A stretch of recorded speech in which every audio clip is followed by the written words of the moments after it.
1765, HR 468, HR 1262, HR 390, HR 1703, HR 1917, HR 539, HR 1951, HR 2016, and the General Services Administration Capital Investment and Leasing Program resolutions.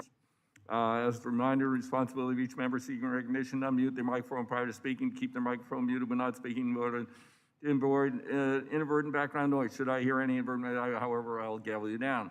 If a member experiencing any technical problems, please call staff to insert a document into the record. Please have your staff email it to, you know where to send it. And finally, all bill and amendment text has been distributed electronically in accordance with the rules. Our first item for consideration is HR 610, the San Francisco Bay Restoration Act. Without objection, the Subcommittee on Water Resources and Environment is discharged from further consideration of HR 610, and I call the bill up for consideration. Without objection, the first reading of the bill is dispensed with, and the bill will be considered as read and open for amendment at any point. Rep. Napolitano has an amendment in the nature of substitute. The clerk will designate the amendment. Amendment in the nature of a substitute to HR 610, offered by Mrs. Napolitano. Without objection, the amendment nature of substitute shall be considered as read and shall be considered base text for purposes of further amendment. I recognize Rep. Napolitano, the chair of the Water Resources and Environment Subcommittee, for a statement on her amendment.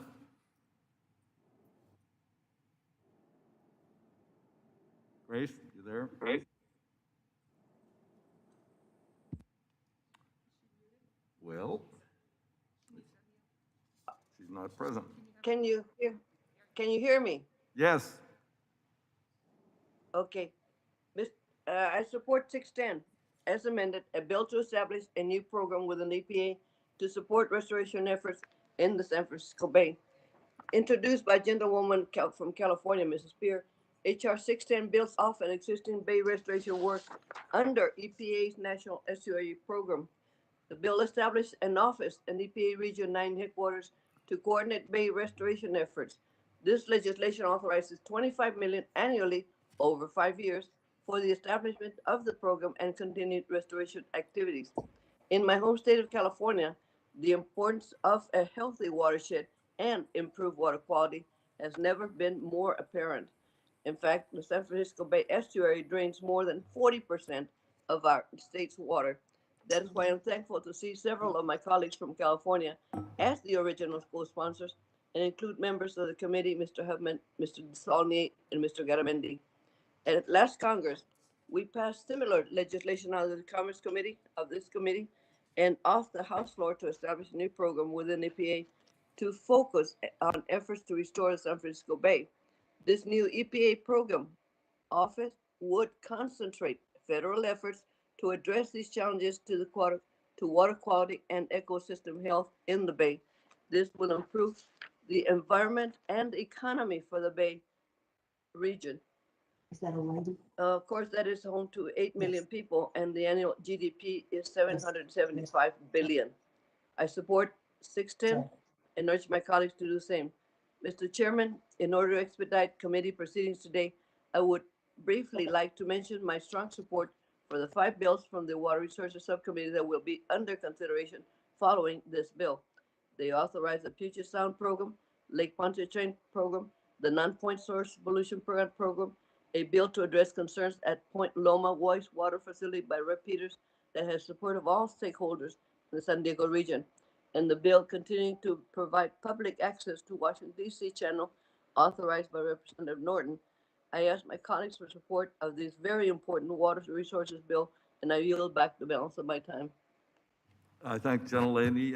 Now recognize the ranking member of the full committee, Mr. Graves, if he has a statement. Thank you, Mr. Chairman.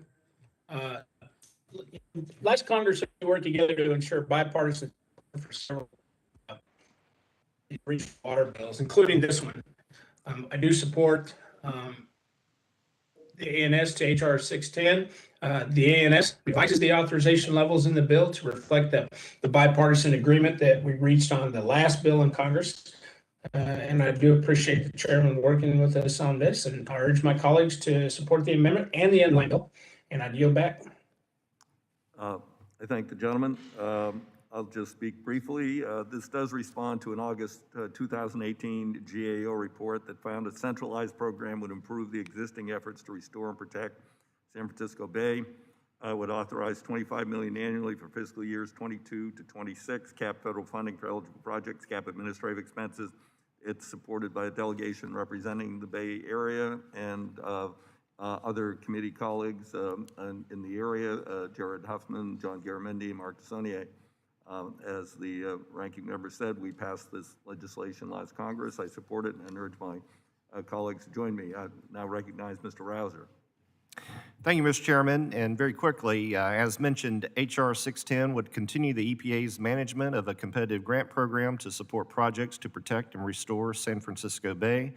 I appreciate the chairman working with us on this bill, and I urge my colleagues to support the bill as amended. I yield back. Thank you, gentlemen. Do other members wish to be recognized? Okay, hearing none. Are there any amendments to the amendment? Hearing none. Question is on the amendment, the nature of substitute. All those in favor signify by saying aye. Aye. Aye. Aye. Those opposed by saying nay. The ayes have it. The amendment in the nature of substitute as amended is agreed to. The question is now on adoption favorably reporting H.R. 610 as amended to the House of Representatives. All those in favor signify by saying aye. Aye. Aye. Aye. Those opposed say nay. The ayes have it. The bill as amended is approved and ordered reported favorably to the House. Our next item for consideration is H.R. 1144, promoting United Government Efforts to Save Our Sound Act. Without objection, Subcommittee on Water Resources and Environment is discharged for further consideration on H.R. 1144.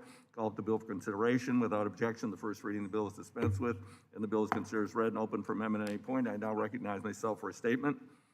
This legislation, introduced by Representatives Strickland and Kilmer, establishes a new regional program within the U.S. EPA to address pollution concerns in Puget Sound. H.R. 1144 authorizes $50 million annually for fiscal years 22 to 26. Puget Sound is in the neighboring state of Washington. It has seen much degradation of water quality and habitat as a result of human development. In fact, the state of Washington does not do comprehensive land use planning like my state, which is unfortunate. This legislation would build on the successes Puget Sound has seen as part of the National Estuary Program and take into account the recommendations of July 2018 report of the U.S. Government Accountability Office on federal state efforts to restore the Sound. Legislation vitally important to ensure the long-term health of the watershed.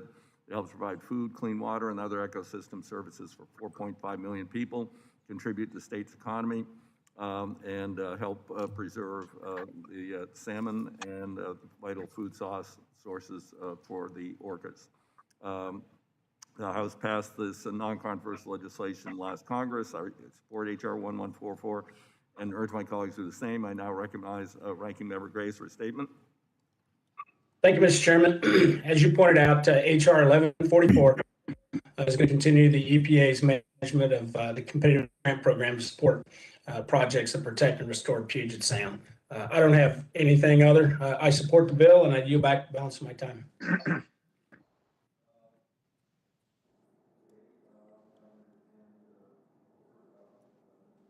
Has no further comments on this bill. I'd recognize the subcommittee ranking member, Mr. Rouser, for a statement.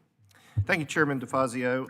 As mentioned, H.R. 1144, the Puget SOS Act codifies the Environmental Protection Agency's existing restoration work in the Puget Sound and establishes a Puget Sound Program Office.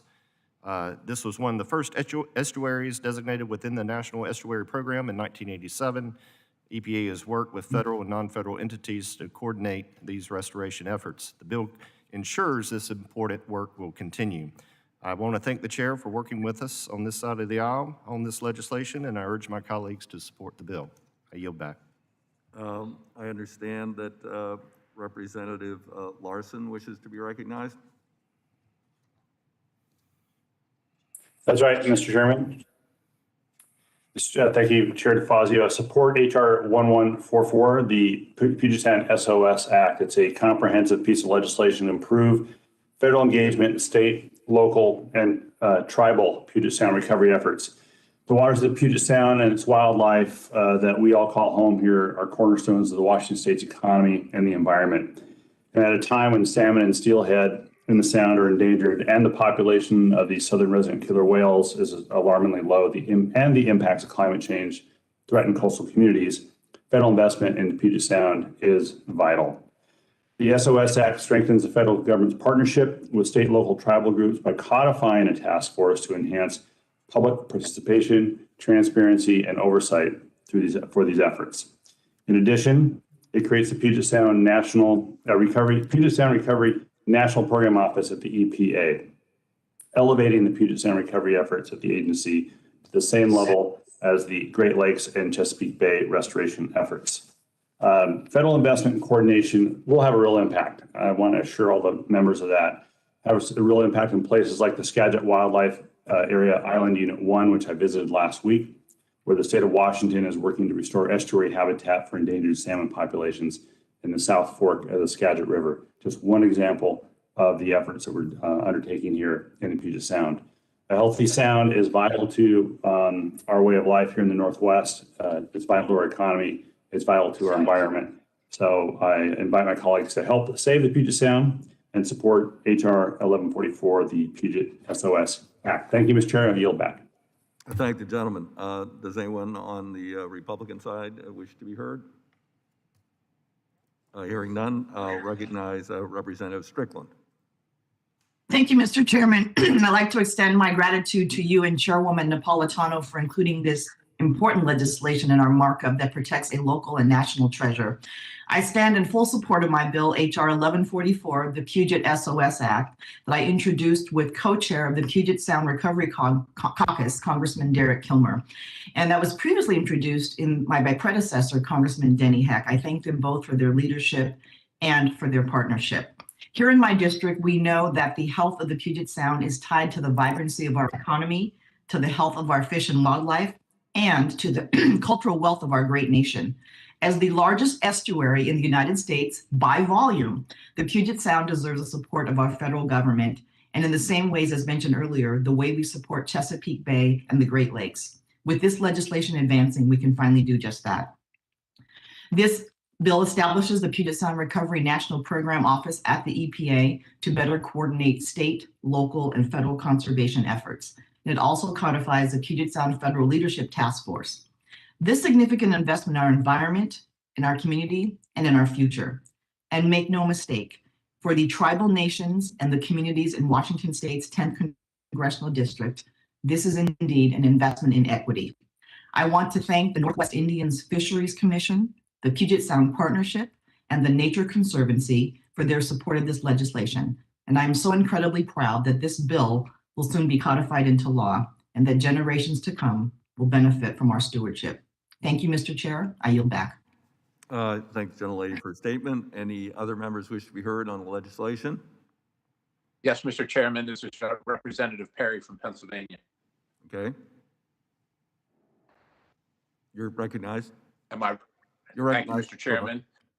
Thank you, Mr. Chairman. I understand that this continues EPA's management of a competitive grant program to support projects to restore the Puget Sound.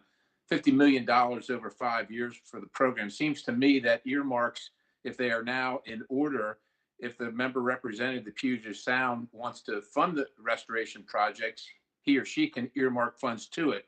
Simply no need to continue regional programs that authorize money outside the earmark process, creating what I would consider a duplicative funding process, and that would be fiscally irresponsible.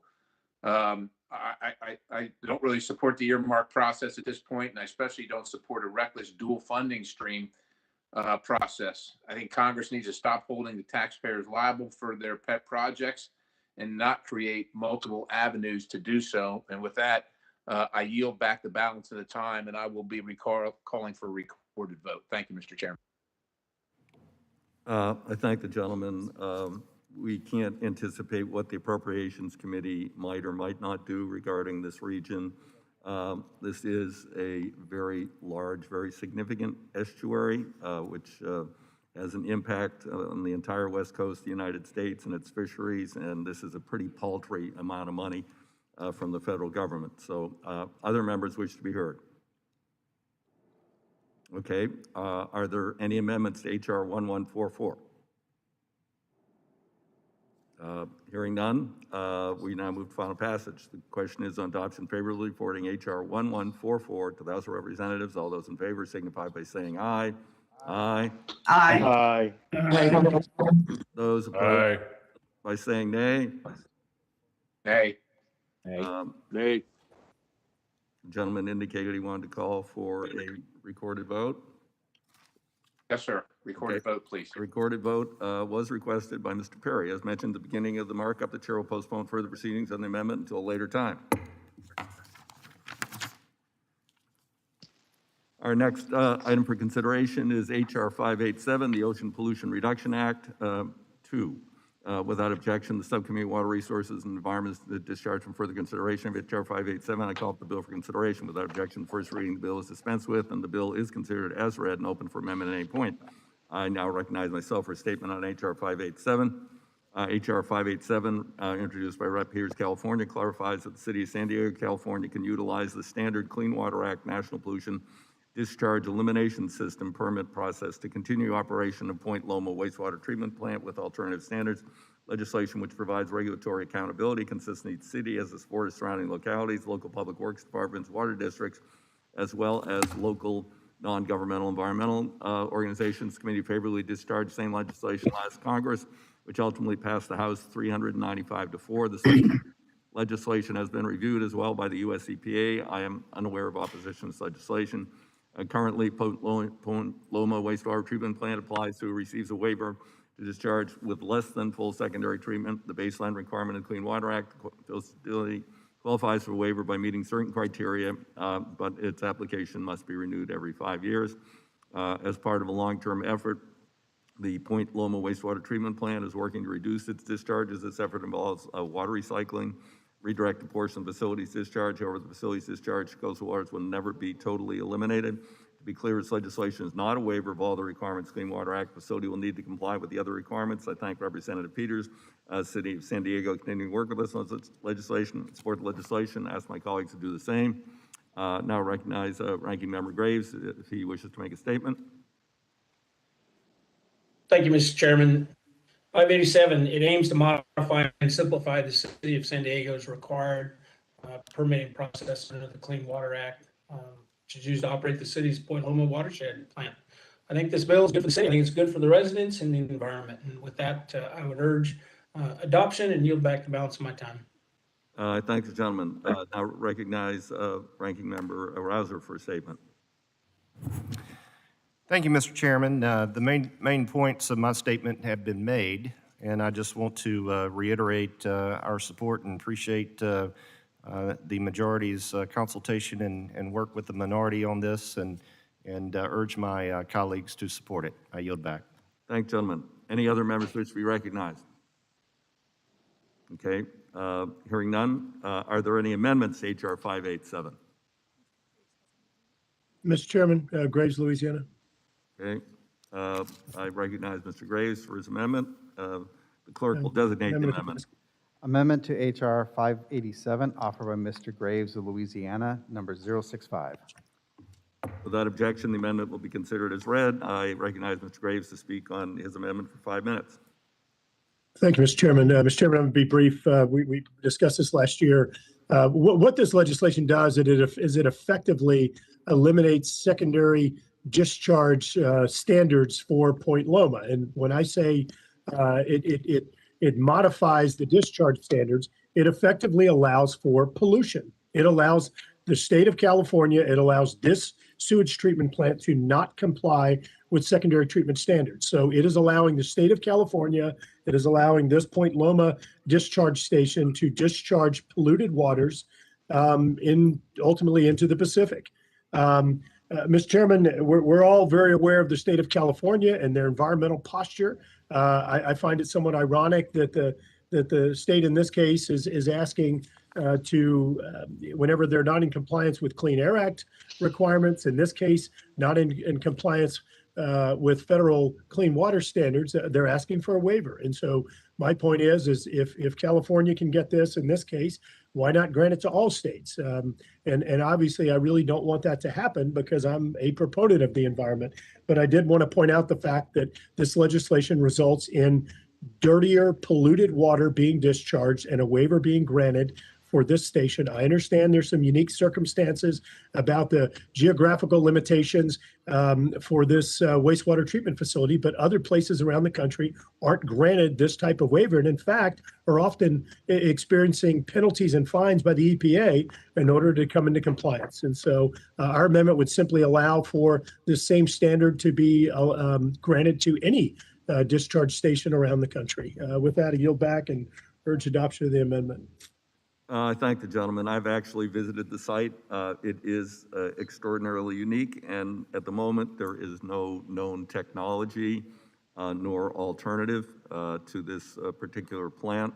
It is absolutely unique in the nation, and to say that other plants which can meet this standard and have physical space to do the final tertiary treatment would be opening the door to pollution around the country. I'm not, I reluctantly support this just because at the moment there is no alternative. But this will be reviewed every 5 years, and hopefully there will soon be a technology that will allow tertiary treatment at this very restricted site. And therefore, I would oppose the gentleman's amendment. Do others wish to be heard on the amendment? Hearing none. Yes, Mr. Chairman, this is Congressman Perry. Mr. Perry, you're recognized. Thank you, Mr. Chairman. Look, I'm going to take a look at the Graves Amendment, and I will tell you this, as a person who's had the fascinating privilege of working on wastewater treatment plants, I mean, down in the belly of the beast where most people fear to tread. I've watched over the last 20 years where municipalities have been forced to comply with what is arguably, it's literally in the verbiage, beyond the limits of technology. Think about that. They're forced to comply with standards that are beyond the limits of technology, and at great cost, and oftentimes for very little tangible reward, so to speak. These residents, these communities are forced to pay for this stuff. And I think that Mr. Graves makes a great point. Either we're going to do things that can be done, or we're going to do things that make us feel good, but don't really change anything except for charging the ratepayer to do things that literally can't be done. And so I think it's important that as policymakers, we recognize the burdens that we put on municipalities and citizens and ratepayers to do what we think feels good, but really can't be done technologically. And I just think it's important to acknowledge that. So I think if nothing else, we ought to have a robust discussion about these kind of things before we absolve some and not others, and force some to pay for things that can never be gotten, and have a real coherent strategy and policy that actually does something at a reasonable cost for all constituents, and not just absolve some where it's politically feasible, meanwhile hampering others and burdening them with additional costs that are really in many cases unaffordable. So with that, I yield back the balance, Mr. Chief. Thank you, gentlemen. Others wish to be heard? Mr. Chair. Mr. Mast. Who? Mr. Huffman is recognized.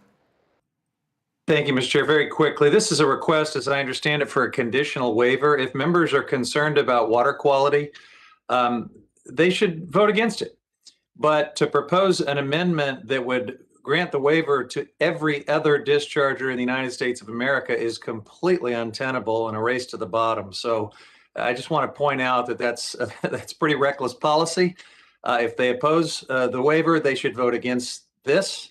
But let's not create a race to the bottom. With that, I yield back. I thank the gentleman. Others wish to be heard? Brian Mast. Representative Mast. Oh, Mr. Mast from Florida is recognized. Thank you, Chairman. I appreciate the dialogue and debate on this, and would just ask also that we also consider the duplicative standards that we allow for the U.S. Army Corps of Engineers, especially being that they are a federal agency and directly under our purview. And where it is that they do not need to fall in compliance with the Clean Water Act and point source pollutions and a host of other issues, certainly as we look forward in legislation. Thank you, Mr. Chairman. I yield back. I know the gentleman's concerns in Florida, and we have been attempting to work on that legislatively, and we will continue. Are there amendments to the amendment? Mr. Chairman. Yes, who? Now, Yes, you have an amendment to the amendment? Or you wish to be heard? Previous conversation. Okay, you're recognized. This discussion about what's going in the Delta responsible for so much charge. We're having a little trouble with your audio. Right.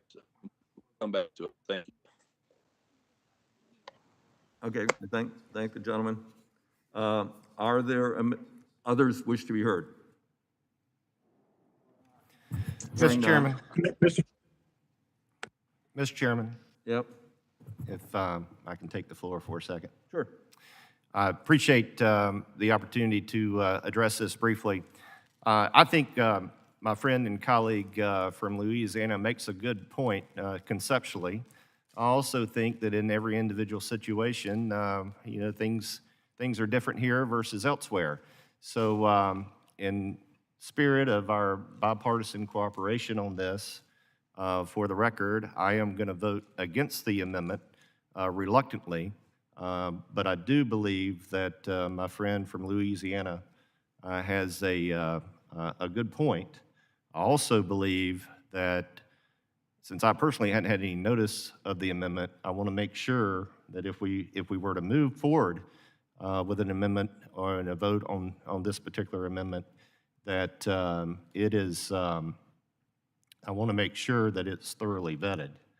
And so in the bipartisan spirit that we have in terms of moving forward on these bills, I personally am going to vote against the members' amendment, and I just want to state that for the record. I think conceptually it's a really good idea, but I think from a standpoint of individual circumstances and specific areas, I personally don't know the full impact, of the amendment that's being proposed. So I will vote against. Will the gentleman yield? I would be happy to yield to my friend from Louisiana. Thank you. Thank you, Mr. Rouser. Mr. Chairman, look, I think we went through the same exercise last time. I believe I withdrew the amendment that time, and I want to look. I wanted to make a point. The point is that our friends from California are often out there criticizing everyone else around the country on our environmental standards. Yet in this case, are asking for an exemption so they can pollute. So they can pollute beyond the federal standard. Obviously, as I believe it was my friend Mr. Huffman pointed out, no desire to pollute the environment. But I think Mr. Rouser, I think Mr. Mast and others made very good points. The reality is that we often set these very strict national standards that in many cases, when you look at the actual details or conditions in these places, the national standard doesn't really fit the problem or the conditions that are being experienced in those areas. My point was made, Mr. Chairman. I actually do have strong concerns about the bill, the underlying bill, but I just wanted to make the point that this results in greater pollution, not less. It doesn't result in a cleaner environment. It results in worse. And this is what our friends from California are asking for right now. With that, Mr. Chairman, I will withdraw the amendment. But I do hope that we can continue working and to address many of the comments that people made today in that we can't always come in with one federal standard and expect it to work for everybody. Arizona and Louisiana have very different conditions, and oftentimes we need to provide the flexibility to our state and local regulators to adapt to their conditions that they have, that they're operating under. With that, yield back and again, withdraw the amendment. Without objection, the amendment is withdrawn. Are there other amendments? Hearing none, then the question is on the HR 587. The question is on adoption and favorably reporting HR 587 to the House of Representatives. All those in favor signify by saying aye. Aye. Aye. Those opposed signify by saying nay. The ayes have it. The bill is approved and ordered, reported favorably to the House. Mr. Chairman, Yeah, who's that? Congressman Massey, Mm-hmm. was this the HR 587? Yes, we've completed. I request a recorded vote. Recorded vote is requested, as mentioned at the beginning of the markup. Chair will postpone further proceedings on the amendment until a later time. The next item is consideration of HR 1921 to amend the Federal Water Pollution Act to reauthorize the Lake Pontchartrain Basin Restoration Program for other purposes.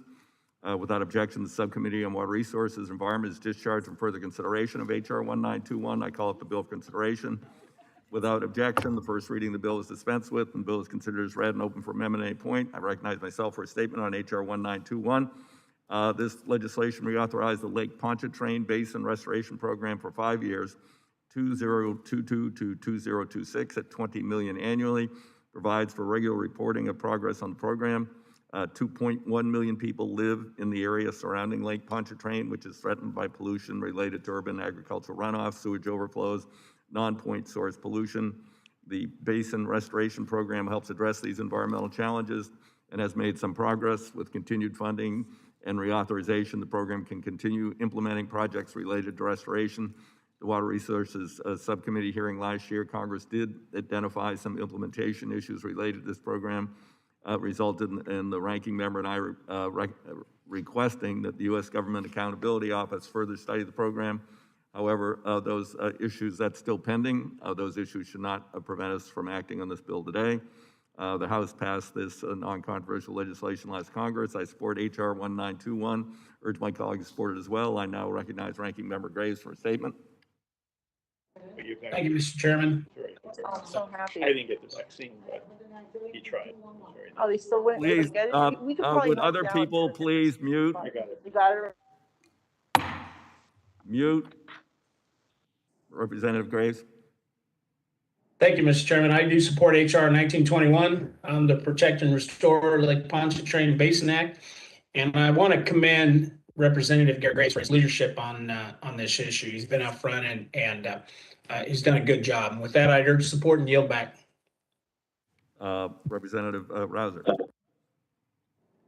Thank you, Mr. Chairman. I support the critical work the EPA is doing to help restore Lake Pontchartrain. HR 1921 would reauthorize the Lakes Basin Restoration Program to improve water quality challenges in this especially sensitive area and benefit the entire watershed region. Urge my colleagues to support the bill, and I yield back. Do other members wish to be recognized? Mr. Chairman, Graves, Louisiana. Yes, gentleman's recognized for 5 minutes. Thank you, Mr. Chairman. Mr. Chairman, I appreciate y'all bringing this bill back up. This bill did pass out of the committee, I think twice last year. It also passed out of the House floor. Unfortunately, we ran into some problems at the end of the year.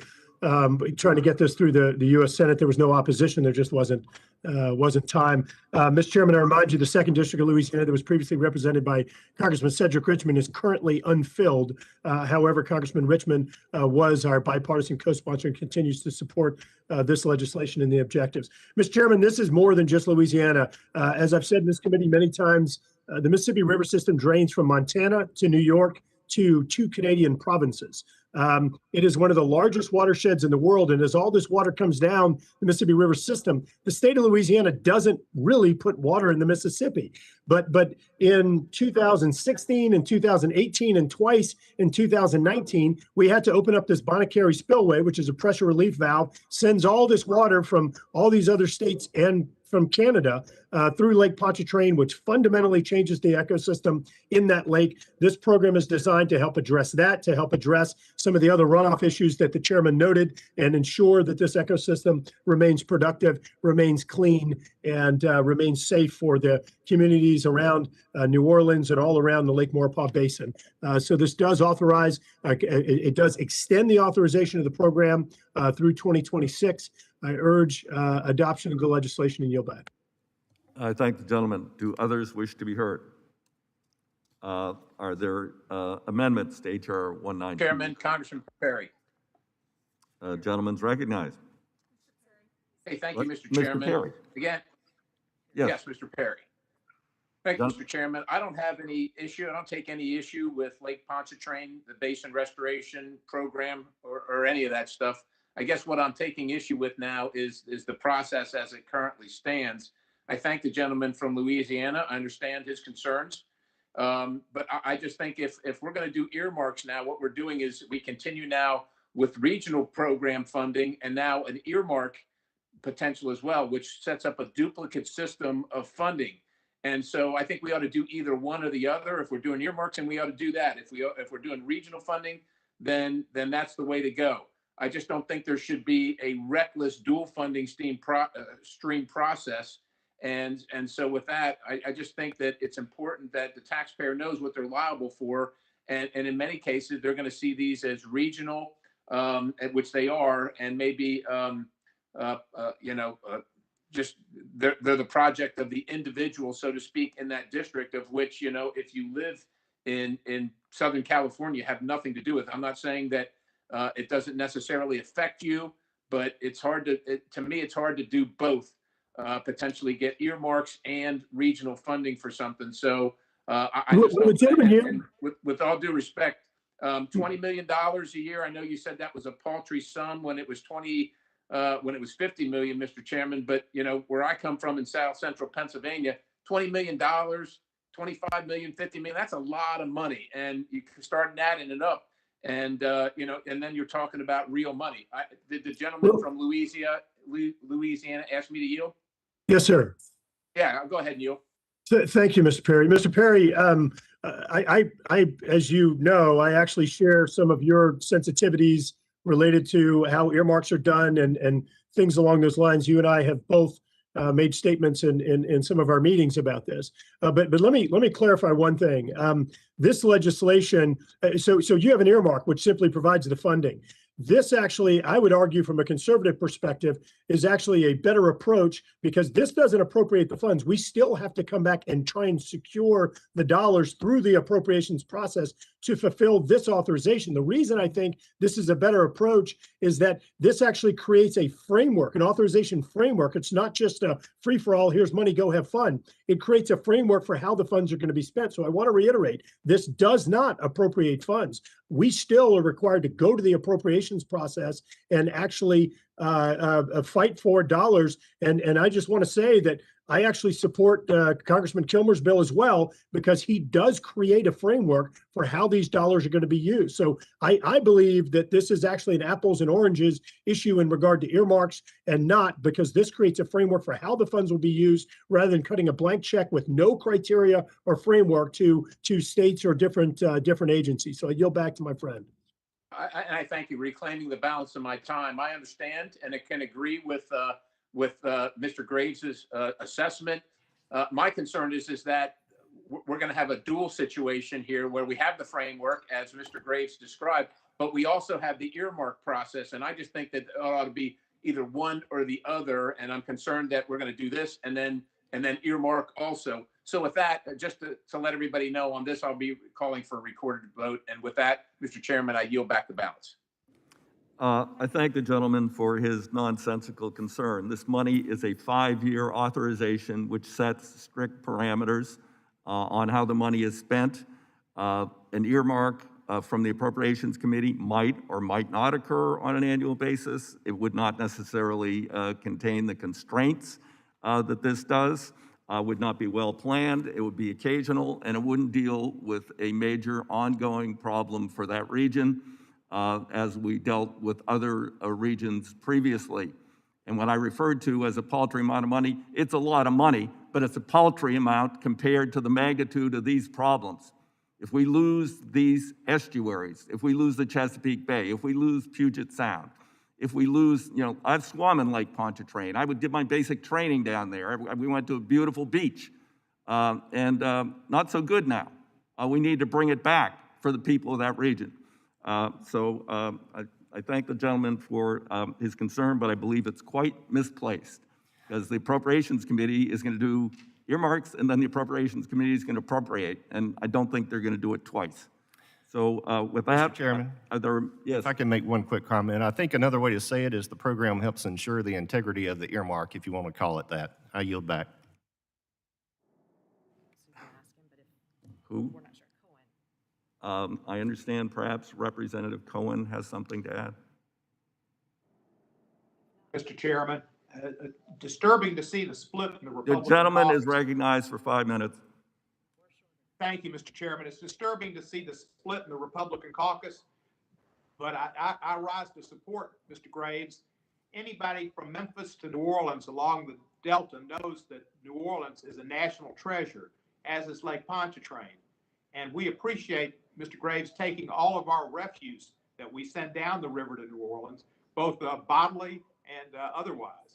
And we love New Orleans. We respect it. I wish he could have done a better job in keeping Drew Brees, but at least he's trying to keep Lake Pontchartrain, and I support him. And I yield back the balance of my time. Thank you, gentlemen. Anyone else wish to be recognized? Hearing none, are there amendments to the amendment? Hearing none, the question is on the adoption favorably reporting HR 1921 to the House of Representatives. All those in favor signify by saying aye. Aye. Aye. Those opposed by saying nay. Mr. Perry. Mr. Perry. All right, the amendment is I adopted. request a recorded vote. I called for you to make a nay, and then You still have to read it. I voted nay, Mr. Chairman. well, we didn't hear it.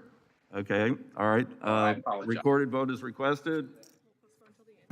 Vote is requested. As mentioned at the beginning of the bill, Markup should postpone further proceedings on the bill until a later time.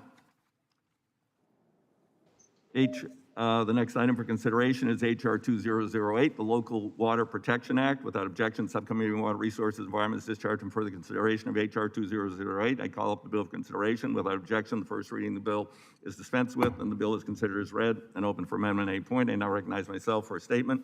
HR 2008, bipartisan bill to reauthorize appropriations for the United States Environmental Protection Agency's non-point source management grants program.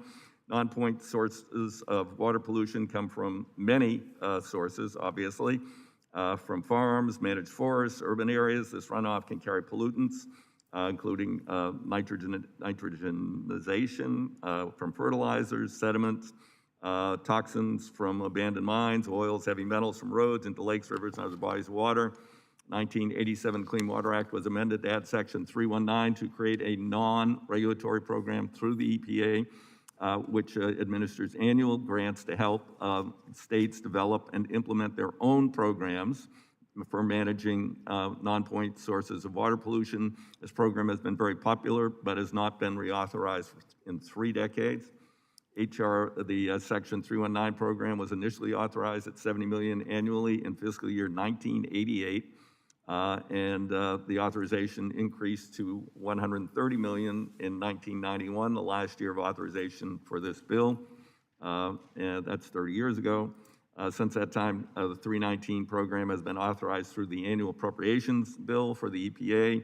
In fiscal year 2019, Section 319 program received a federal appropriation of $177 million. HR 2008 would authorize up to $200 million annually for the Section 319 program through 216. It's a modest increase above the current appropriated level. It'll be subject to appropriation, but it is less than the historic peaks that were reached in the early 2000s during in the early 2000s. Identical legislation overwhelmingly passed the House last Congress. Absent colleagues to support me, I now recognize Ranking Member Graves for a statement. Thank you, Mr. Chairman. I first want to thank Representative Mast and Representative Craig for their work on this issue. This does reauthorize the non-point source pollution control program within the Clean Water Act, and it's benefited water bodies all across the country, including the North Fabius River that's in my district.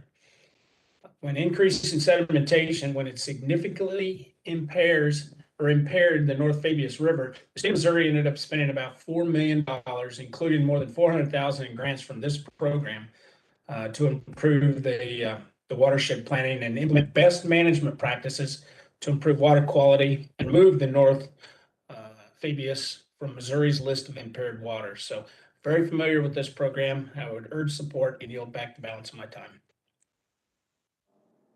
Now recognize Ranking Member Rouser. Thank you, Mr. Chairman. I appreciate the hard work of Ms. Craig and Mr. Mast, everything they put into this legislation. H.R. 2008 reauthorizes the EPA's Section 319 non-point source pollution control program under the Clean Water Act. Reauthorizing this program reinforces the federal leadership that helps our state and local partners in their efforts to control non-point source pollution. The program has benefited water bodies across the country, including in my district. For example, NC State University recently received important grant funding from this program for retrofits to address issues with stormwater runoff and pollutants in the Bradley Creek watershed. The project aims to improve consistent drainage and water quality problems impacting residents around the city of Wilmington. I support passage of the bill, and again, appreciate all the hard work put into it. I yield back. I thank the gentleman. Mr. Mass, which to be recognized. Brian? Thank you, Mr. Chairman. Yes, thank you, Mr. Chairman. The 319 grant program is something that really touches nearly every one of our districts, just as non-point source pollution pretty much touches every one of our districts. I appreciate your remarks on this, support passage, and I yield back in that, Mr. Chairman. Okay, thank you, gentlemen. Do others wish to be heard? Are there any amendments to H.R. 2008? Hearing none. The question is on the adoption favorable reporting of H.R. 2008 to the House of Representatives. All those in favor signify by saying aye. Aye. Aye. Aye. Aye. Those opposed signify by saying nay. Nay. The ayes have it. The ayes have it. The bill is approved and ordered reported favorably to the House. Next item for consideration is H.R. 1765, the Washington Channel Public Access Act. Without objection, Subcommittee on Water Resources and Environment discharged from further consideration of H.R. 1765. And I call up the bill for consideration. Without objection, first reading of the bill is dispensed with. Bill is considered as read and open for amendment at any point. I now recognize myself for a statement on H.R. 1765. The bill prohibits the Secretary of the Army, U.S. Corps, from finalizing, implementing, or enforcing a proposed rule that restricts public access to the Washington Channel, Washington, D.C., including the portion that abuts Fort McNair. Fort McNair, part of Joint Base Meyer-Henderson, is located on the tip of Greenleaf Point, confluence of Potomac River and the Anacostia River. West is the Washington Channel, to south, the Anacostia River. In response to concerns of security, the Corps proposed a rulemaking to establish a permanent restricted area. In addition, the Corps proposed a revised rulemaking that would also establish permanent restricted area within the Washington Channel, outlined by buoys and warning signs, which would prohibit people or vessels from entering, anchoring, mooring, or loitering within the restricted area. I understand that the Corps may have concerns, but it seems to be a pretty weak response. If there is a genuine security concern, then they should build a fence or a blast wall, depending upon the nature of the threat. I discussed this with a commandant of the Coast Guard who lives at a much more sensitive base that isn't just rich generals' houses, views being impaired. And there is no fence between the Admiral's house and the navigable area there. And that base actually does have some highly classified activities, unlike Fort McNair. So I think there are better solutions, and if they have a genuine security concern, they should put up a fence. I know the generals don't want a fence in their view with their free mansion housing, but tough luck.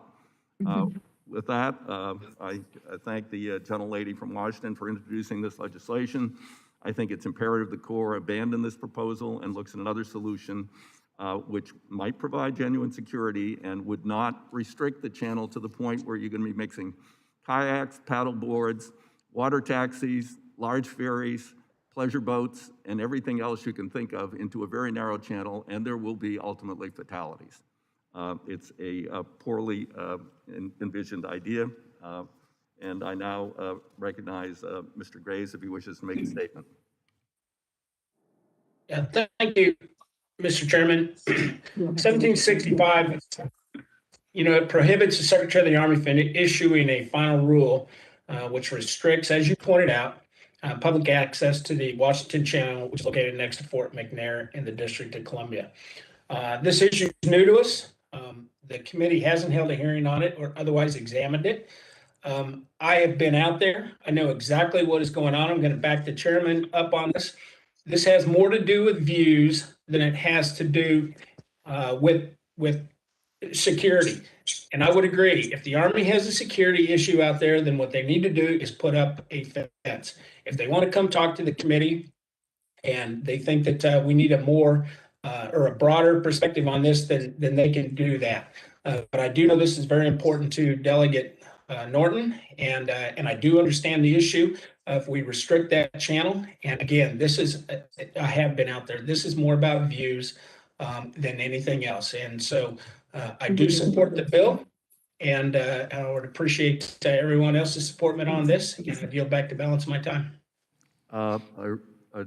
Representative Norton is recognized. Thank you, Mr. Chairman. I appreciate your marking up the Washington Channel Public Access Act to prohibit the Secretary of the Army from finalizing, implementing, or enforcing this proposed rule or any rule that would restrict public access to the Washington Channel in the District of Columbia.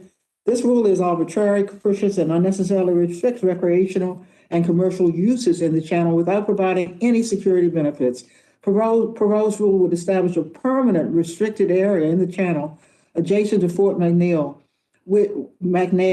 which would restrict access to the navigable portion of the channel by narrowing the waterway where recreational and commercial vessels can traverse and prohibiting anchoring and mooring altogether.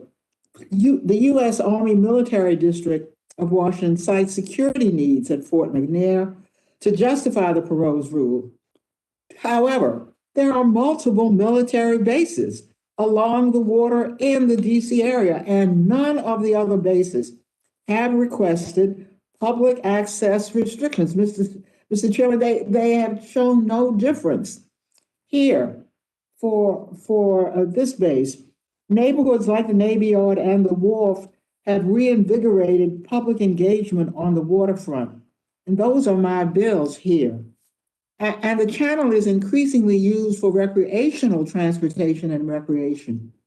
We certainly need it when you consider how crowded our roads are. We want to encourage the use of the waterways. The stretch of the channel past Fort McNair is the only connection to the Potomac River. The proposed rule would likely force kayaks and paddle boards and recreational boats into the same space as water taxis and river cruise ships, creating a potentially dangerous situation. I hosted a public meeting in which community members expressed overwhelming opposition to the proposed rule and requested less restrictive security measures. But military officials did not address whether less restrictive measures could provide the same security. I then wrote the Secretary of Defense, Lloyd Austin, to direct the U.S. Army Military District of Washington and the U.S. Army Corps of Engineers to withdraw the proposed rule and to prohibit these agencies from pursuing a similar rule. In response, the U.S. Army indicated that the proposed rule would not be finalized until an appointee of the Biden administration can review it. Despite this positive response, this bill is necessary to ensure the proposed rule or any other rule that would restrict public access to the channel does not go into effect. Thank you, Mr. Chairman. Thank you, General Lane. Others, Mr. Rouser? Well, thank you, Mr. Chairman. And just following up on the ranking member's comments, Support the reporting out of this bill today, but I also think from my own personal perspective, it sounds to me like a little more due diligence may be necessary prior to floor consideration, and look forward to working with you towards that end. I yield back. I thank the gentleman. Others wish to be heard. Yes, Mr. Chairman, Representative Perry. Mr. Perry is recognized. Thank you, Mr. Chairman. I lament that this was given to us late, so I'd like to look into it, like to know a little more and have a little more time, but let me just state for the record, and as a general principle, I'm for more freedom, not less. Seems to me as a person who was privileged and honored to wear the uniform for over 38 years, that the military should be able to secure its facilities without imposing on the freedom of American citizens at a large scale. And so, while we don't always agree on everything in this committee, I agree with this legislation and commend the makers of it, and will be voting in favor. With that, I yield back. Thank the gentleman. Yes, in fact, again, the gentleman's absolutely correct, and with his long service, he would know that. If we have a genuine security concern, putting buoy markers is not going to deter some determined attacker, and they're not, but a fence or a blast wall would if it's so needed. So I thank the gentleman. Do other members wish to be heard? Mr. Chairman. Yes, Mr. Graves. Mr. Chairman, it's great to see you, Mr. Perry, get along so well on this. Really encouraged by that. Hey, I just want to quickly say that there is open source information indicating that there is a specific threat against the Army Vice from Iran. While I certainly respect the gentlelady from District of Columbia aggressively representing her constituents, and I certainly associate myself with the ranking member's comments on this. I do think it's really important that we keep this on the front burner and don't take options off the table, but make sure that security of McNair and our military personnel is paramount. Yield back. I thank the gentleman. I don't think CUDs would be deterred by a rule that says you can't navigate the area unless they're going to put mines in it. So again, if there's a genuine security concern, I fear that their view is going to be impinged by a fence or a blast wall or whatever else. So I think. Mr. Chairman, may I be heard on that issue? The gentlelady has already been heard. If someone wants to claim time and yield to you, they can. Mr. Chairman, this is Mr. Larson. Yep. I'd like to claim 5 minutes, and I yield as much time of that as you may consume to Representative Norton. Okay.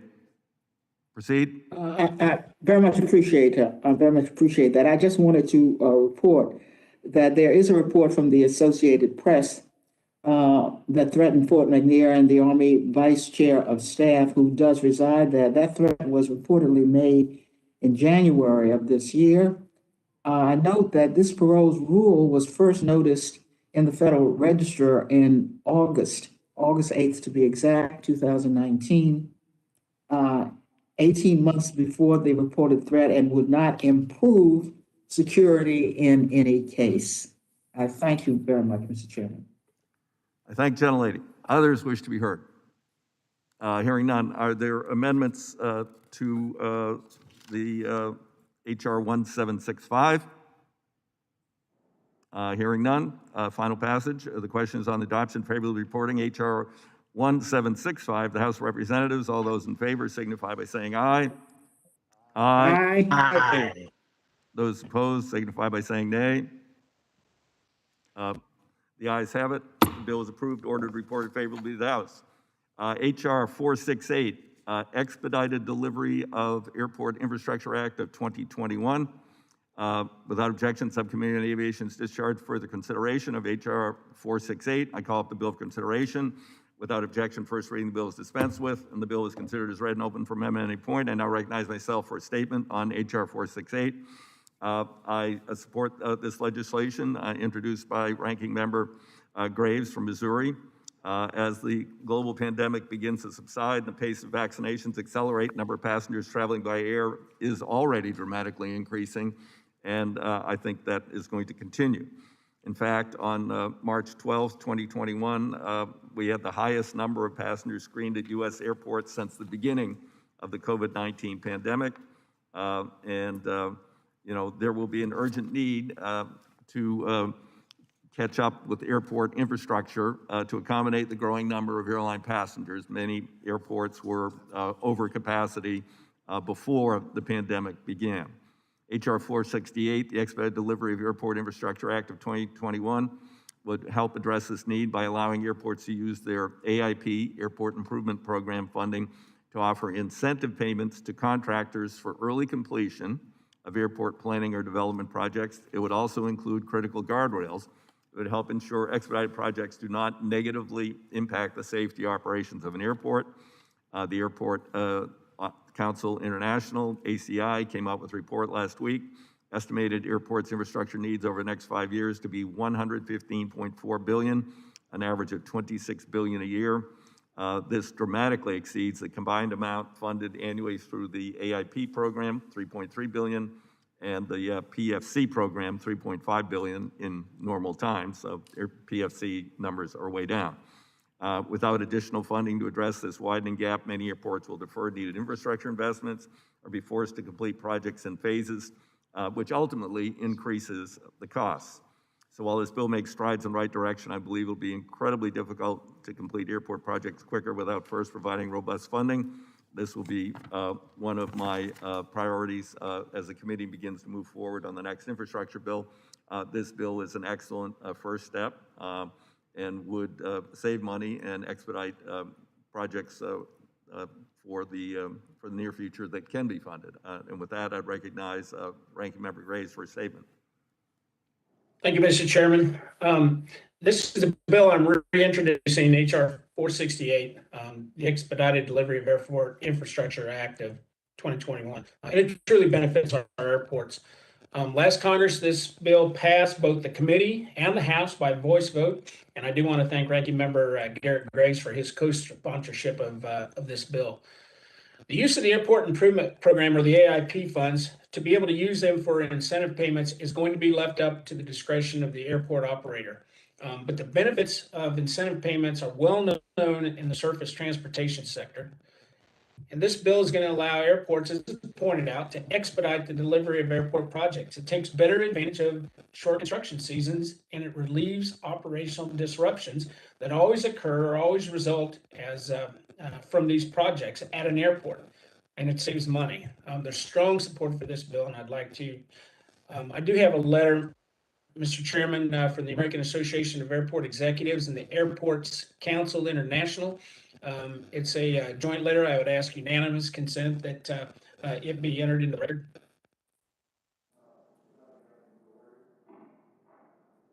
Without objection, so ordered.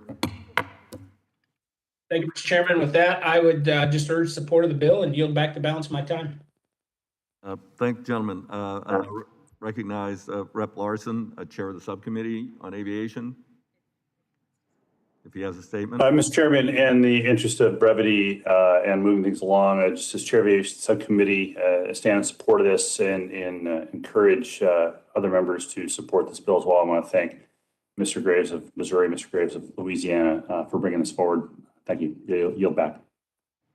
Thank you, gentlemen. Now recognize Representative Graves, Ranking Member, Subcommittee on Aviation. Amen. Yield back. All right. Anybody else want to be recognized? Thank you. Are there any amendments to H.R. 468? Hearing none. The question is on adoption favorably reporting H.R. 468 to the House of Representatives. All those in favor signify by saying aye. Aye. Aye. Aye. All those opposed signify by saying nay. The ayes have it. The bill is approved, reported favorably to the House. Next item for consideration is H.R. 1262, Notice to Airmen Improvement Act of 2021. Without objection, Subcommittee on Aviation discharge from further consideration of H.R. 1262. I call up the bill for consideration. Without objection, first reading, the bill is dispensed with, and the bill is considered as read and open for amendment at any point. I now recognize myself for a statement on H.R. 1262. I support this bill. the Notice to Airmen Improvement Act of 2021, introduced by Rep. Stauber and DeSaulnier. It will create a task force to review existing methods for presenting notices to airmen, or NOTAMs, to pilots. NOTAMs provide pilots with essential real-time information regarding abnormalities or issues in national airspace. For example, NOTAMs alert pilots to potential hazards in the airspace or at an airport, such as a closed runway, taxiway. While pilots are required to review all NOTAMs before flight, there's been concern about the lengthiness and completeness of the critical information contained in NOTAMs and how the information is displayed to and organized for pilots. Under HR 1262, the task force will determine best practices for organizing and presenting flight operations information to pilots in the most optimal manner and make recommendations to improve the presentation of NOTAM information while ensuring the accuracy and completeness. NOTAMs can and must be better for pilots. Recommendations from the task force established under HR 1262 will help prevent future aviation accidents, near accidents. I understand there is agreement from Mr. Stauber and the ranking member to work with us in advance of any floor consideration of this legislation to make a modest tweak to the language to ensure that the appropriate representatives of FAA workers, including air traffic controllers, are represented in this task force. I appreciate their willingness to work with us going forward. I urge my colleagues to join me in supporting this bill. I now recognize Ranking Member Graves for a statement. Thank you, Mr. Chairman. I want to thank Representative Stauber for reintroducing this bill and his leadership on the issue. I am very familiar with the NOTAM process. I am also very familiar with the fact that sometimes it can be very lengthy and confusing when you're getting NOTAMs before a flight. This is obviously going to require the FAA to establish a task. Sam, your voice just went out. It's a good bill. I urge my colleagues to support it. Okay, thanks, gentlemen. I now recognize Subcommittee Chair Larson. Mr. Chairman, I know that Mr. Stauber and Mr. DeSaulnier have been working on a set of issues for some time, and I, again, in interest of brevity, move things along. Would encourage colleagues to support this bill and yield back. Thank you. Now recognize Ranking Member Garrett Graves. Thank you, Mr. Chairman. Mr. Chairman, ask unanimous consent that Mr. Stauber, who unfortunately can't be here today, to sponsor this bill. His statement be included in the record. Without objection. Thank you, Mr. Chairman. Mr. Chairman, this legislation is based upon an event in July of 2017, an Air Canada flight aligned to land on a occupied taxiway where I believe 4 loaded passenger aircraft were currently staged. This clearly addresses a problem that showed up as a result of that incident where, as Ranking Member Graves noted, sometimes the NOTAMs aren't properly shared with pilots, or at least in a way to where everyone is aware of the information. That could have been a tragic event if not avoided. I know we have a number of pilots on this committee that probably could share a little bit more detail and perspective, but I think that this does address a very clear issue that could have resulted in hundreds of lives lost. I want to again thank my friend Mr. Stauber for bringing this up, and I want to thank the chairman of the full committee, the ranking member of the full committee, as well as Mr. Larson for their support of the legislation. Look forward to working with you all and Mr. Stauber moving forward. Yield back. Thank you, gentlemen. Are there any amendments to HR 1262? Hearing none, the question on adoption favorably reporting HR 1262 to the House of Representatives. All those in favor signify by saying aye. Aye. Aye. Those opposed signify by saying nay. The ayes have it. Bill is approved. Order reported favorably to the House. The next item for consideration is HR 390 to redesignate the federal building located at 167 North Main Street, Memphis, Tennessee, as the Odell Horton Federal Building. Without objection, the Subcommittee on Economic Development, Public Buildings, Emergency Management is discharged from further consideration of HR 390. Call up the bill for consideration. Without objection, first reading the bill is dispensed with, and the bill is considered as read and open for amendment at 8 point. I now recognize myself for a brief statement. It designates the federal building at 167 North Main Street, Memphis, Tennessee, currently known as the Clifford Davis Odell Horton Federal Building, as the Odell Horton Federal Building.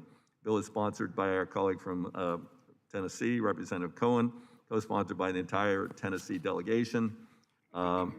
And currently, the federal building in downtown Memphis is named for Clifford Davis, a former member of Congress who was a member of the Ku Klux Klan, and Judge Odell Horton, the first black federal judge and assistant U.S. attorney in Tennessee since Reconstruction, nominated by President Carter, confirmed in the Senate in 1980.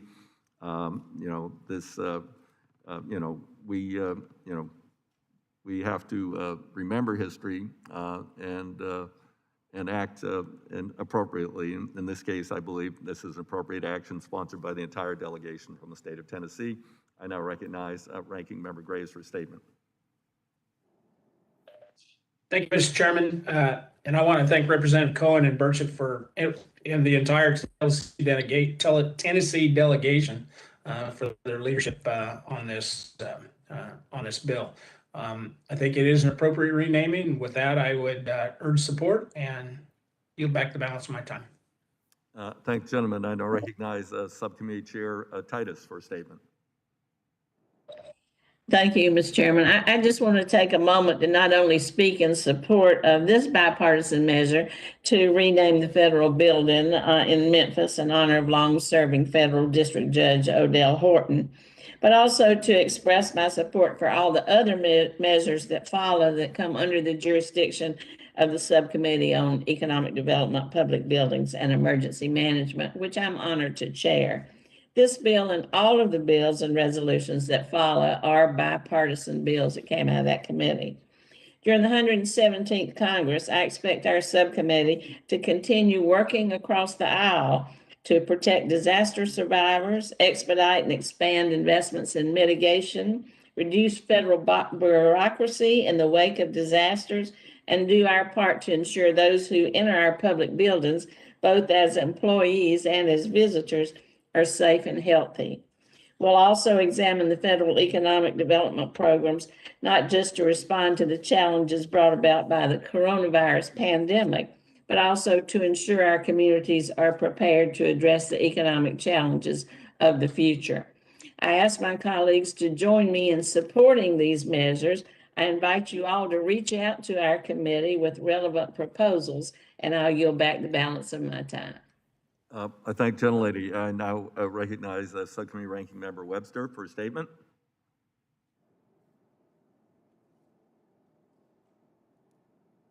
Okay, am I on? Yep. Thank you, Chair DeFazio. Appreciate this. Judge Horton served for 26 years with distinction. I think it was well serving of having a building named after my colleagues to support this bill. Yield back my time. Thank the gentleman. Representative Cohen's recognized. Thank you, Mr. Chairman. I appreciate all the members that have helped bring this position. I can't tell you kind of the memories I have today. This was the first bill I spoke for in Congress back in 2007. I was down on the first row and I looked up at Mr. Oberstar. That was a long way to look up, and Mr. Oberstar was a great man and a great chairman. I had thought about naming the building and recommending naming the building just for Judge Horton at the time, but I didn't think the political will was there. So we named the building that had been named for Clifford Davis Odell Horton Building. And the only person I think who knew who Clifford Davis was Mr. Oberstar. He had come to the committee in 1964 as a staffer, which was Mr. Davis's last term. And when I brought the name up, Mr. Oberstar said immediately, Clifford Davis sat right over here, was a bit tipsy one day and said X, Y, and Z. And I thought, thank God I didn't bring the bill then to take his name off, because only Mr. Oberstar knew that. Clifford Davis was a great man who deserves the naming of this building singularly.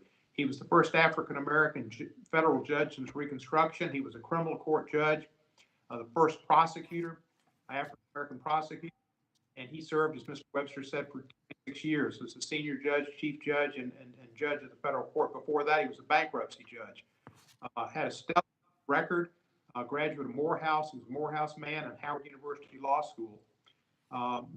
Worked in the city administration also in health and human services, running the hospital, local hospital. Clifford Davis had a history that was of the times. He was a Klansman in the 20s, and that's kind of how he got his political start, and people wanting to be part of their team brought the Klan with him. He was appointed more or less by E.H. Trump, who was a political boss in Memphis, who served in Congress for 4 years, 30 to 34. And Clifford Davis served for about 26 years, and he supported the Southern Manifesto, which opposed the Brown versus Board of Education. He voted against the Civil Rights Act. He was an unrepentant supporter of Jim Crow and segregation, and toward his last campaign, he had a slogan of "Keep Memphis Down in Dixie."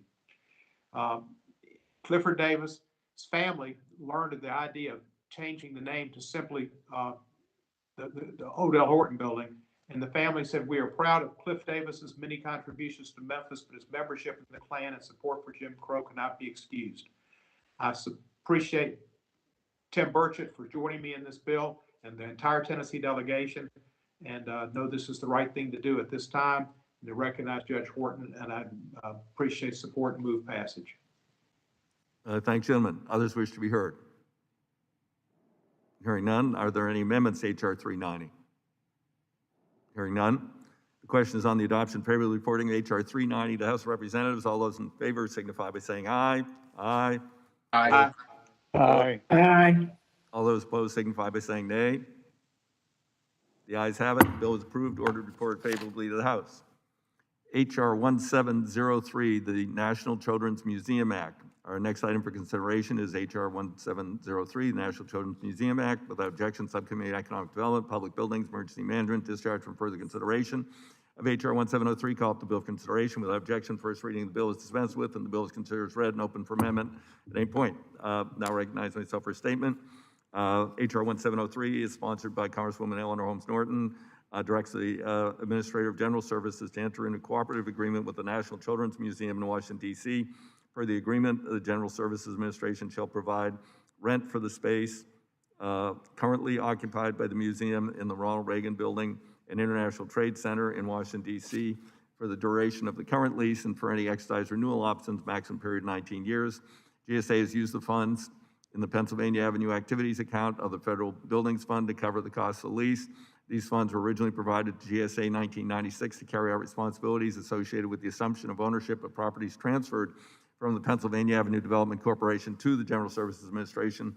The agreement is terminated if the museum does not continue to qualify as a nonprofit organization and the museum no longer uses the space as a children's museum. In addition, the agreement requires National Children's Museum to submit an annual report on the operation, finance of the museum, House Committee on Transportation Infrastructure, and the Senate Committee on Environment and Public Works. I support the bill, urge my colleagues to do the same. I now recognize Ranking Member Graves for a statement. Thank you, Mr. Chairman. This bill is going to provide the museum with very similar relief afforded to other congressionally designated museums. I would urge my colleagues to support the bill, and I'll yield back the balance of my time. Thanks, gentlemen. I recognize Representative Norton. Thank you, Mr. Chairman, for marking up this bill. And I trust this bill will be as bipartisan as my last bill was. I introduced this bill with my friend on the other side, Rodney Davis. It would require the General Services Administration to enter into a cooperative agreement with the National Children's Museum. That is a congressionally designated museum, to allow the museum to remain in the Ronald Reagan Building. That is a federally owned building in the nation's capital without charge for the duration of its existing lease. The National Building Museum operates under such an agreement. Last Congress, the House passed this bill by voice vote. The bill would allow the museum, the nation's first combination children's museum and science center, to remain centrally located in the nation's capital for the benefit of the millions of visitors and those who live in DC and the National Capital Region. Originally named the Capitol Children's Museum, the museum was a staple in DC for decades. The museum opened in 1974 in a former convent on H Street Northeast. In 2003, Congress recognized the immense value of having a children's museum in DC and officially designated the museum as the National Children's Museum. Now the museum is bringing new and innovative science, technology, engineering, arts, and math exhibits to the nation's capital, building on more than 30 years of educating DC children, and families. Despite the many benefit it brings to the nation's capital, the museum is really an outlier. It's the only congressionally designated museum expected to pay rent in a federal building. Importantly, the bill would relieve concerns about the ability of the museum to survive the coronavirus pandemic. When the museum reopened last year in the Ronald Reagan building, it immediately attracted many visitors from throughout the nation's capital and the nation, but was forced by the pandemic to close 18 days later. At this time, the museum remains closed until further notice and has lost at least $3.5 million in revenue over the last year due to the closure. Still, the museum has continued to offer valuable resources to our children as they navigate these new challenging learning circumstances, including over 75 at-home experiment and project video programs and monthly podcasts. The museum has already served teachers in 45 states and the district through its virtual field trips since the pandemic began. When the museum doors open, capacity could be severely restricted under social distancing guidelines. Due to the anticipated reduction in capacity, the museum is estimating operating revenues will only amount to 30% of its original goal for next year. Once we open to full capacity, the museum expects to serve at least 1 million visitors a year through exhibits and digital programs. This bill would allow the museum to remain centrally located in the nation's capital for the benefit of the millions who visit and live in the nation's capital and its region. I strongly urge support for this bill. I thank you, Mr. Chairman. Do others wish to be heard? Mr. Chairman? Yes. Is that Mr. Davis? It is. Gentleman's recognized. Thank you, Mr. Chair. And also, I'd like to thank Ranking Member Graves for his support of this legislation. And then also, I want to thank my colleague and good friend, Chair Eleanor Holmes Norton, for reintroducing the National Children's Museum Act and for allowing me to be its Republican lead. I'm not going to go into many of the details that Chair Holmes Norton did because she laid out the case for this legislation very effectively and eloquently. But with closures this past year caused by the COVID-19 pandemic, now more than ever, this relief is necessary as it's going to allow the National Children's Museum to remain operational. Pre-pandemic, the museum offered our kids the ability to interact with exhibits that were actually focused on science, technology, engineering, arts, and math. And that allowed our kids to foster a greater appreciation for the STEM fields. With a greater need now and in the future for individuals in STEM fields, it's important we preserve this museum and its mission. As we find ourselves in the late stages of this pandemic, now more than ever, it's important that we pass this bill to allow the museum to reopen on the right foot. I ask that my colleagues support this bill and yield back my time. I thank the gentleman. Do others wish to be heard? Chairman, Representative Perry. Yes, Representative Perry is recognized. Thank you, Mr. Chairman. I appreciate the efforts of my good friends on both sides of the aisle. And I can't help but think about all the businesses in the district that I represent and also across the country that have been have diminished capacity due to the pandemic or due to government actions and been forced to either close or reduce their operations and have suffered significant financial losses that will never be recouped. And while I have no issue, and I think it's great that we have a children's museum, and it seems to me that it was thriving. It seems, based certainly on the Ms. Norton's testimony, that it was doing very well pre-pandemic. I just want to remind everybody that we are $30 trillion in debt. $30 trillion, approaching 30 trillion, and I'm sure we're going to go over it. And to me, we should be looking, the federal government should be looking for sources of revenue, not trying to find ways to relieve themselves of sources of revenue. The federal government either needs to quit spending as much as it is or bring in more money. And that's going to either be tax money or fees or whatever. And I think it's a conversation that we need to have. But I think that with all, with all due respect to my friends on both sides of the aisle, this is a great mission, but it's irresponsible to just relieve them of this burden that citizens all across the country have to grapple with, regardless of the pandemic or anything else. I mean, wouldn't everybody like to not have to pay rent or lease or their mortgage payment? My goodness, we'd all love that. But somehow, because it's the Children's Museum at the federal level, they get absolved of it. And my constituents, and quite honestly, all of our constituents, that are out there paying the taxes and working, getting up early and staying up late, they don't get absolved of anything. They get to pay their bills and this bill too. Look, again, I think these are great intentions, but I think that this is with the best of intentions, irresponsible. And so I would urge a no vote on this, and I yield back the balance of my time. Do others wish to be heard? Hearing none, are there any amendments to HR 1703? Hearing none, the question is on adoption. Favorably reporting HR 1703 to House of Representatives. All those in favor signify by saying aye. Aye. Aye. Aye. Aye.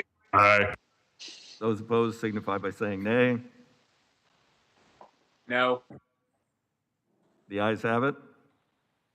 The bill is approved and ordered reported favorably to the House. Next item for consideration is HR 1917, the Hazard Eligibility and Local Projects Act. Without objection, Subcommittee on Economic Development, Public Buildings, Emergency Management, discharge from further consideration of HR 1917. Call up the bill for consideration. Without objection, first reading, the bill is dispensed with, and the bill is considered as read and open for amendment at a point. And I recognize myself. It's a bipartisan bill introduced by our former committee colleague, Representative Fletcher, and her home state colleague, Representative McCall. The bill, the Hazard Eligibility and Local Projects Act, or HELP Act, was considered in the 116th Congress, both by the committee and the House. Like many other measures, our friends, the Senate, ran out of time before considering this measure.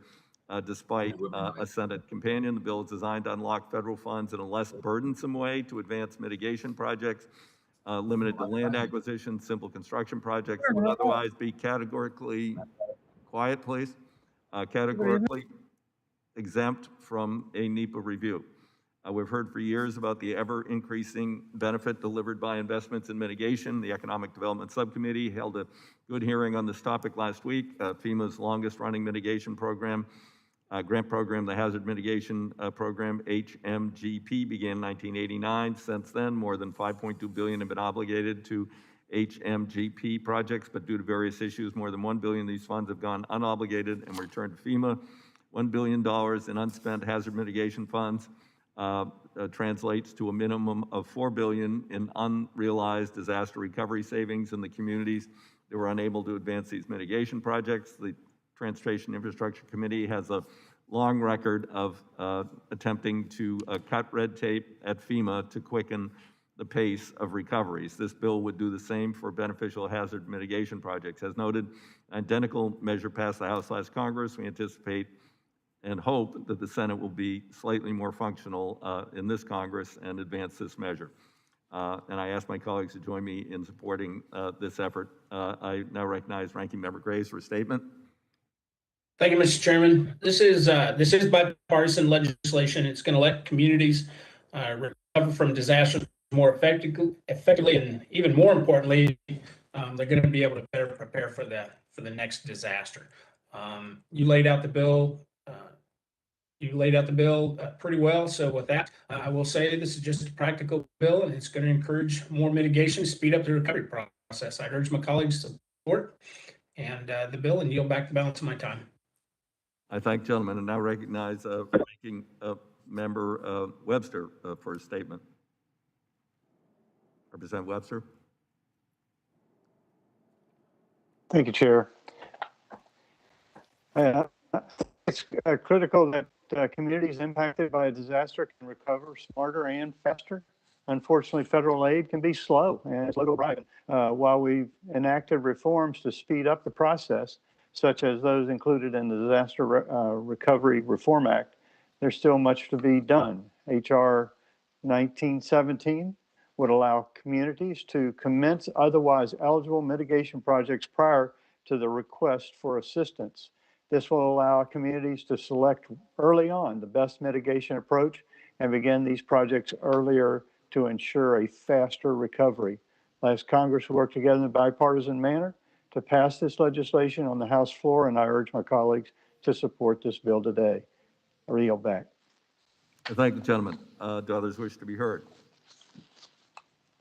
Are there amendments to H.R. 1917? I understand that Mr. Graves has an amendment, and the clerk will designate the amendment. Amendment to H.R. 1917, offered by Mr. Graves of Louisiana. Without objection, the amendment be considered as read. I recognize Mr. Graves speak in favor of his amendment for 5 minutes. Thank you, Mr. Chairman. Mr. Chairman, first of all, I want to commend a gentle lady from Texas for offering this. It certainly is a result of her painful experiences going through disaster recovery associated with Hurricane Harvey and other disasters in the state of Texas. Similarly, Mr. Chairman, you and I had a dialogue on this last time we marked up this bill in the committee. There are a number of other bureaucratic obstacles where our own government, just as I think the next bill says, re-victimizes our own citizens. As a result of the bureaucracy, we have too many federal agencies involved in trying to handle components of disasters, and many of them have no expertise in actually dealing with disasters. There's a similar issue to the one that Ms. Fletcher addresses with this legislation, whereby disaster victims become ineligible for disaster assistance because you have elevation standards by one agency that are inconsistent with those of another agency that may come in later in the process. Therefore, if you're proactive, if you're a person who is trying to quickly rebuild, you comply with the standards in place at the time, only to have another federal agency come in and establish different standards. If you did not anticipate, of course, no disaster victims were aware of these subsequent standards, and so they become ineligible for aid. It is inappropriate. I can't say it enough. It is our own federal bureaucracy re-victimizing disasters. This amendment addresses that. Mr. Chairman, in an effort to save a little bit of time and your forthcoming sledgehammer on this amendment, I will agree to withdraw the amendment, but I just want to ask, as I did last time, for you and Ms. Titus to work with us as we move this bill forward to address some of the many other problems that are re-victimizing disaster victims caused by our own federal government's bureaucracy. Yield back. I thank the gentleman. I believe his concerns are well placed. And, if there's a requirement under the HUD's Community Development Block Grant Disaster Relief Program that's not the same as what's required by FEMA, then we can and should, coordinate between FEMA and HUD, so there is a consistent standard for survivors. As you said, re-victimization of people who have been subject to disasters is not acceptable. Regardless of which federal entity is funding the program. So I thank the gentleman for withdrawing, and we are looking to work on legislation later in this Congress. I believe the gentleman raised concerns at the subcommittee last week, and there's sort of this ever-expanding set of federal disaster assistance programs that sometimes conflict, and I share your concerns. So, the staff is working on a legislative package to address a number of the issues, including this raised at last week's hearing, and I think this should be addressed in that process. I thank the gentleman for withdrawing. Are there others who wish to be heard on the bill? Okay, I lost track of which bill I'm on here. Oh, here we go. That's it, okay. Nope, I skipped a page. Oh, sorry, there's a lot of pages in here. Okay, others wish to be heard? Hearing none. Are there other amendments? Hearing none. Question is on adoption favorably reporting H.R. 1917. The House of Representatives, all those in favor signify by saying aye. Aye. Aye. Aye. Those opposed signify by saying nay. Ayes have it. Bills approved, reported favorably to the House. HR 539, the Preventing Disaster Revictimization Act, without objection, Subcommittee on Economic Development, Public Buildings, Emergency Management, discharge for further consideration of HR 539. I call it bill for consideration. Without objection, the first reading of the bill is dispensed with. Bill is considered as read and open for amendment at point. Now recognize myself for a statement. HR 539 is another bipartisan bill that the committee in the House considered last year, unable again to get action in the Senate. This legislation was introduced by Ranking Member Graves and is designed to ensure disaster survivors are not re-victimized by recoupment or clawbacks of federal disaster assistance they have received from the Federal Emergency Management Agency. Unfortunately, FEMA has repeatedly instructed disaster survivors to register for individual assistance for which they were ultimately not eligible, or granted qualified survivors more assistance than they were qualified for. Once FEMA identifies its error, it forces these survivors into a bureaucratic nightmare to appeal the debt that they now owe as a result of the Federal Emergency Management Agency's error. This has to end, given the potential for technology and data. I mean, I don't know why FEMA hasn't been able to approve this. HR 539 would waive their debt owed to the federal government in instances where FEMA erroneously distribute assistance. The bill would also provide a similar waiver to disaster survivors who may be involved in legal action against a party deemed responsible for a disaster event. While this scenario is less common, it is currently still playing out in California, jeopardizing disaster relief for tens of thousands of families displaced by the unprecedented wildfires. Survivors have already been traumatized by the disaster. Federal government should not force them to endure a convoluted process to correct FEMA's mistake or decision to pursue legal action years after an event against a liable party. As noted, an identical measure passed the House last Congress. We anticipate and hope the Senate will be more functional this Congress, and hope that this will receive favorable consideration over there. I now recognize Ranking Member Graves for a statement. Thank you, Mr. Chairman. I'm pleased to again sponsor HR 539, the Preventing Disaster Revictimization Act. And it did pass the committee, as you pointed out, in the House last Congress with bipartisan support.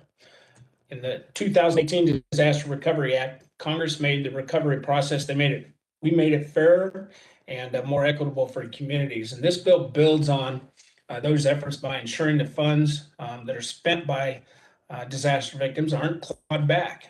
When these individuals apply in good faith for FEMA assistance to receive it from the agency, we fully expect that they are going to need to move very quickly to use the assistance for eligible expenses like home repairs to speed up the recovery and begin rebuilding their lives. These victims should never expect FEMA to come back weeks, months, or even sometimes we've seen years after they've already put that money to good use and say, sorry, we made a mistake. Now you're going to have to give that money back. And to add insult to injury, FEMA's information on how disaster victims can appeal these decisions is incredibly confusing and insufficient. Through no fault of their own, many disaster victims have faced debt collectors and the full force of the federal government seeking repayment. You know, when people act in good faith to rebuild, they should not be re-victimized because they relied upon FEMA's determination that they were qualified for the assistance that they received and then later not qualified. Just to give you an example real quick, I had a constituent in my district who was awarded just a little over $12,000 to have for home repairs, and then had FEMA show up after the money was spent to get back into their home and start rebuilding their lives after the flood that happened a year and a half ago. And FEMA got it wrong. The constituent didn't actually qualify for the money, as it turns out, and the government needed to be paid back. That's what FEMA was contending. And it was simply wrong. It's the kind of nonsensical government decision that can devastate someone who's already facing very difficult circumstances. 539 is going to clarify that if FEMA makes an error and there's no evidence of fraud, and I want to repeat that, no evidence of fraud, then the victim will not be re-victimized and their debt is automatically viewed as hardship and waived. The bill is also going to require FEMA to report back to Congress on its error rates and tell us what they are doing to be more accurate with taxpayer money. I urge support of the legislation and yield back the balance of my time. Thank you. Thank the gentleman. Representative Webster.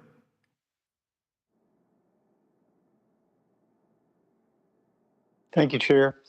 DeFazio, I want to thank Ranking Member Graves for his leadership on FEMA issues and for introducing this bill. As someone who hails from a state all too familiar with disasters, I'm hopeful that this legislation will provide better information to disaster victims. This bill addresses a specific issue that many communities impacted by disasters have seen. When people in good faith apply for assistance and get it, they expect the experts, FEMA, to make the right decision. Yet what we've seen is long after the assistance has been provided and appropriately used by the recipient to recover from the disaster, FEMA sometimes determines that it was the government agency, not the applicant, who made the mistake. Our constituents must have the confidence that they can rely on FEMA's determination, so they don't have to live in fear that somebody's going to come back and look for a repayment. This bill clarifies that when FEMA makes an error, the burden falls on FEMA. So with that, I urge support of this legislation and yield back my time. I thank the gentleman. Representative LaMalfa. Thank you, Mr. Chairman. I appreciate your help and support on this, and a great hats off to our ranking member Graves as well for authoring and allowing me to co-sponsor. We had, of course, a devastating, well, several of them here, but the devastating situation in Paradise, California, where these folks had their entire town burned out, and then to find that FEMA might want to come back on them for a take back, a clawback. And so, as we've seen similarly during COVID relief here, where unemployment benefits have been messed up here in California, and then people might be subject to taxation on some of the COVID relief that the federal government has sent. The boomerangs on people in this situation, whether it's pandemic, and in this case, we're working on here in committee today, on top of disaster. It's just, government's got to do a better job of defining the rules beforehand, defining eligibility beforehand. You can't give somebody a relief, a benefit, and in their already dire situation say, hey, we're going to take this back now because we messed up or we overcommitted. So it's indeed a very positive step and going to be a great relief to many families throughout the West and wildfire and other disasters going forward as well. So I appreciate the effort, and I yield back. Thank you, Mr. Chairman. I thank the gentleman. Representative Gonzalez-Colon. Thank you, Mr. Chairman, for yielding. I just want to support this bill as a co-sponsor for the HR 539.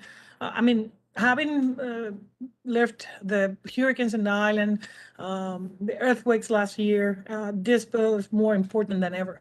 We saw many of our people actually applying for federal assistance in many areas and then receiving the bill back because of mistakes of the agencies.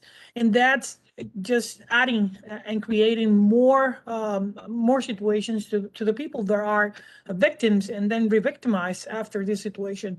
So as somebody that represents a district that has been affected many times, they look to FEMA to be able to respond to their immediate needs and to ensure the safety and security, and then contribute for the long recovery. And just in terms of funding, just for the seismic activity in Puerto Rico, $75 million were approved for individual assistance. And then $53 million for home repairs, $8.8 million for home replacement assistance, then $10 million for rental assistance, $2 million in other assistance that has been provided.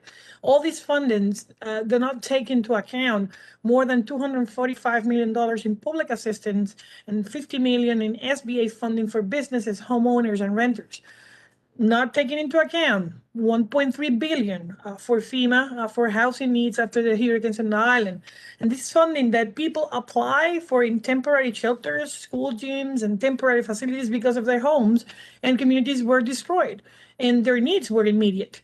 And then when an individual applies for assistance immediately after a natural disaster, they are applying in good faith for their use, for their repairs, and funding provided for individuals and families for be used as eligible expenses such as home repair, which will ultimately will help those people to get back on track when they receive after that a bill, which is the error or the problem of FEMA, constitutes another way to have a callback victimizing the people. So in that sense, I want to thank Ranking Member Graves for this bill and all the members in a bipartisan way that are supporting this.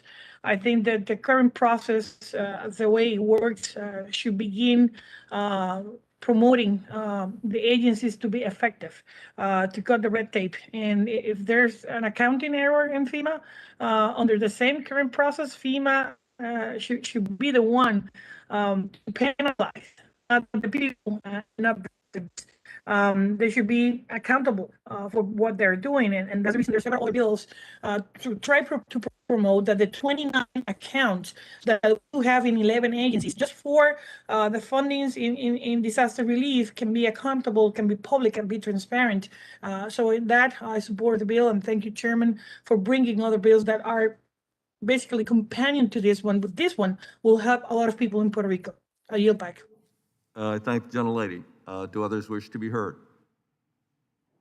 Okay, hearing none, are there any? Yeah, Mr. Chairman, Representative Perry. Representative Perry is recognized, 5 minutes.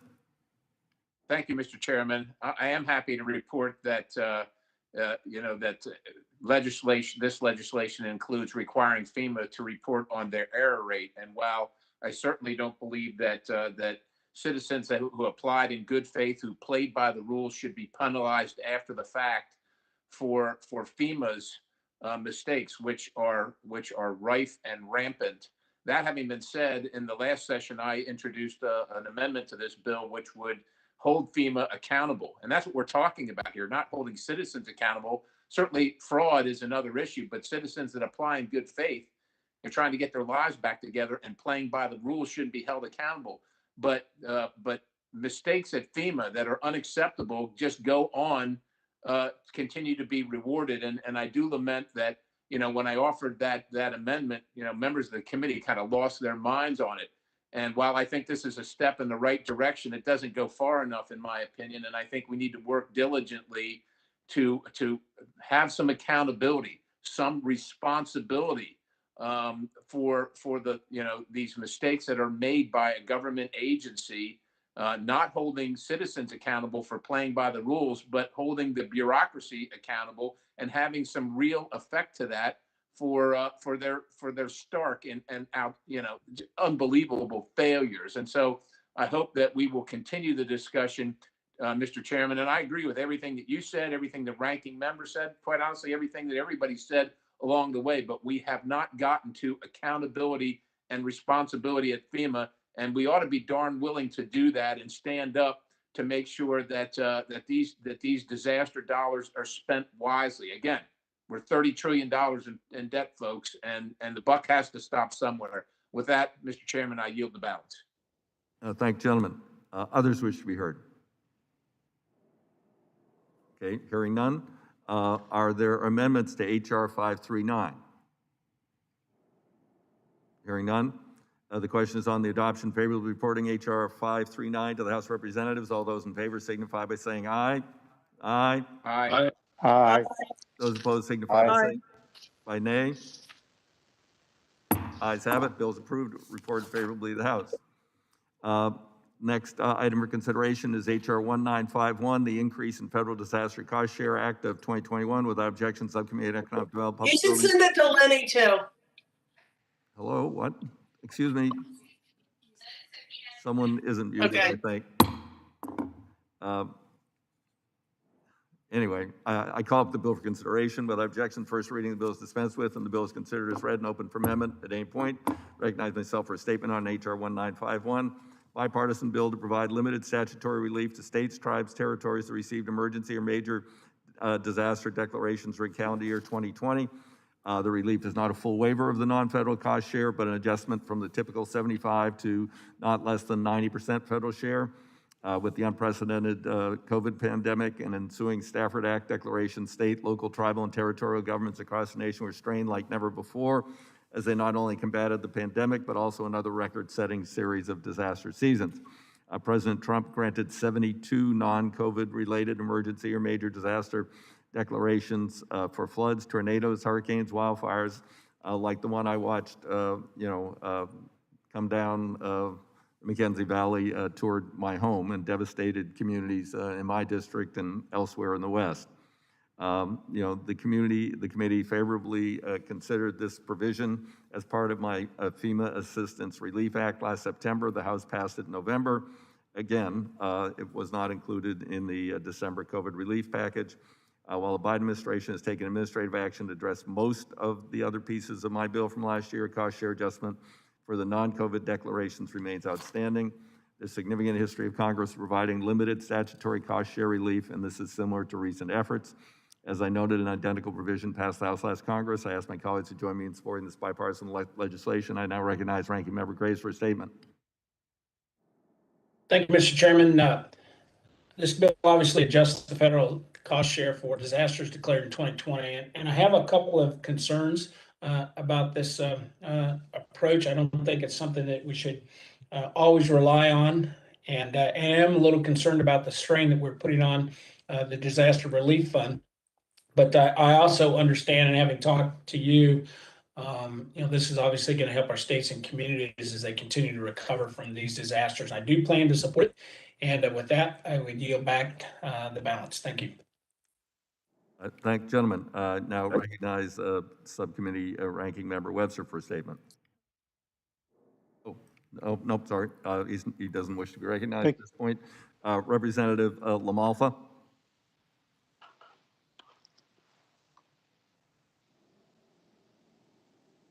Representative LaMalfa, I understand you wanted to be recognized. Yes, thank you. Got the video going. Appreciate this. Once again, the folks facing disaster in these rural areas already have strained economies and local governments. Combining that with the pandemic for the last year, these cost shares adjustments are extremely important for their recovery. I appreciate the point that we do have to be mindful of cost, and that maybe we can't keep going to this well over these years, but to change that horse midstream right now would be very, very difficult on these rural communities. So I'm very grateful that these cost shares have been able to come in and be helpful for our disaster prone areas. That indeed it's very real, very meaningful to them. So with that, I support that we maintain this ability to keep adjusted higher cost shares in their aid. So thank you, and I yield back. Thank you, gentlemen. Do others wish to be heard for a statement? Yes, Mr. Chairman, Representative Perry. Representative Perry is recognized. Thank you very much, Mr. Chairman. I mean, we're going from 75% to 90% for 2020. I understand the pandemic was on. I understand we had disasters. It's 2021, and there's going to be disasters in 2021. We got $30 trillion in debt, folks, and this is more off-budget spending. And I guarantee you, look, I'm not a predictor of the future. I'm not a good one, but once we go to 90%, does anybody really believe we're ever going back to 75%? Yeah, cost is important, and we don't have the money for this. So I will be voting no. I'll be requesting a recorded vote, and I would urge others to vote no. Thank you, gentlemen. Others wish to make a statement? Are there amendments to HR 1951? Mr. Chairman, Graves, Louisiana. Yes. I understand the gentleman has an amendment at the desk. Clerk will designate the amendment. Mr. Chairman, can we do number? Wait, Garrett, hold on a second. Clerk will designate. Yes, we got to go through the formalities here. Amendment to HR 19. I was going to ask if we could do number 66 first, Mr. Chairman. What? Oh, okay. Tell us which one you want. Mr. Chairman, if we could do number 66 first, please. Clerk will designate. Amendment to H.R. 1951, offered by Mr. Graves of Louisiana, number 066. Okay, gentleman's recognized for 5 minutes. Thank you, Mr. Chairman. Mr. Chairman, I actually want to, I know that the ranking member Graves and other Mr. Perry all raised some issues here. Mr. Chairman, look, I absolutely understand what it is that Mr. Thompson and others are trying to do here, and I appreciate it. Mr. Chairman, 44 CFR 206.47, together with Section 1232 of the Disaster Recovery Reform Act, lays out a process by which the administration can actually adjust the cost shares. Yes, when you go into a disaster initially, 75% federal, 25% non-federal. The CFR lays out a process by which when disasters or cumulative disasters, as Section 1232 provides that we just enacted in late 2018, that FEMA is required to look at the cumulative impact. Mr. Chairman, I want to remind you that the American Recovery Bill that was just done, the stimulus bill that was just done, it provides, so I remember this right, 116 times the cumulative losses for state governments. State governments lost a total of $1.7 billion. We provided, what was it, $190 billion for them. Local governments actually cumulatively experienced a net increase of revenues to the tune of just, I think it was $29.7 billion, yet we provided them $130 billion. So let me be clear. As crazy as this sounds, our state and local governments are profiting. They're profiting. We're giving them more money than they've been able to demonstrate in losses. And this bill comes in and reduces the cost share, the skin in the game, from 75%, from 25% non-federal to 10%. I understand that in some cases there are extraordinary measures and we need to take that into consideration, but that's why we have laws. That's why we passed Disaster Recovery Reform Act. That's why there is 44 CFR 206.47. It lays out a process for this. I have strong concerns about coming in and making political changes. What happens if it's somebody that's not on the committee or somebody that doesn't understand this or somebody that's a freshman? I just don't think it's fair. I don't. And this is coming from a state, Mr. Chairman. I think we had 7 declared disasters, 7 of them. So I understand the sentiment.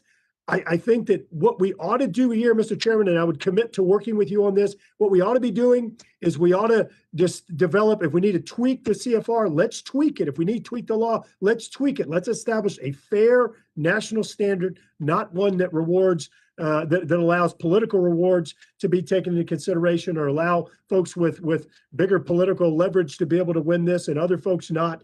I also think we need to take into consideration the hundreds of billions of dollars we have provided to state and local governments across the country to address this. And I think COVID is 100% federal as well, so there's not liability there. Mr. Chairman, finally, I hear the freight train whistle that is coming that is about to run me over right now. Will the gentleman yield? So I will withdraw my amendment and yield my remaining time to my friend, Mr. Perry. I just wanted to say amen to my friend, Mr. Graves. And we have paid and paid and overpaid for the effects of the pandemic to these states regarding disaster relief and things quite honestly unrelated. And I'm sad that he's withdrawing his amendment, but it just to me means that you really shouldn't support this bill and this increase of the federal share. All we're doing is just throwing money. We're just throwing money around, and it's never going to be taken back. And again, $30 trillion in debt, folks. This is your opportunity to try and at least pump the brakes a little bit. And with that, I yield back to the gentleman from Louisiana. Yield back, Mr. Chairman, asking unanimous consent to pull up Graves number 67. The clerk will designate. Amendment to H.R. 1951, offered by Mr. Graves, Louisiana, number 067.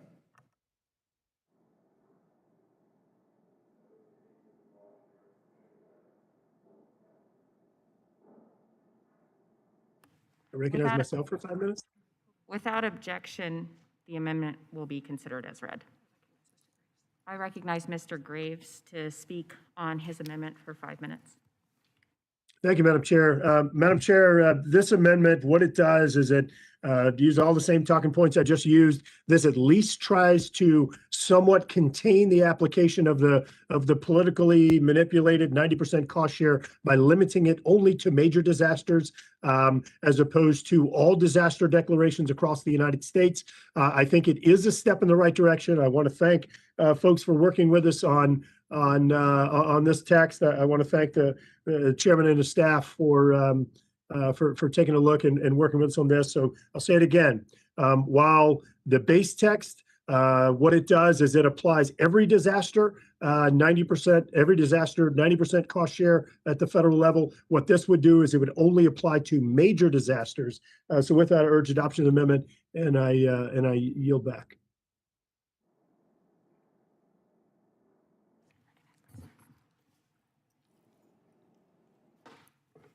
Thank you, Representative Graves, and I will recognize myself for 5 minutes. I thank Representative Graves for his brevity with this amendment and text. I appreciate the measured approach he has taken, and given the bulk of the relief we're trying to provide is attached to major disaster declarations from last year, the committee is willing to accept this amendment, which would strike the cost share adjustment for emergency declarations, yet allow the adjustment to proceed for the major disasters.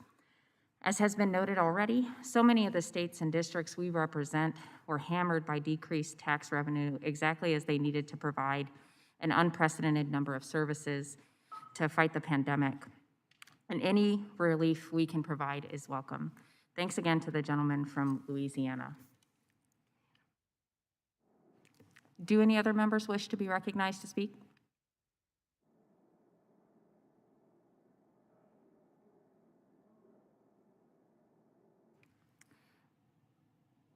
And then are there any amendments to the amendment?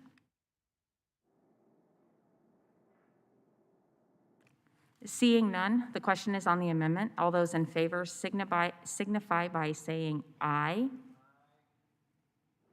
Aye. Aye. Aye. And then all those opposed signify by saying nay.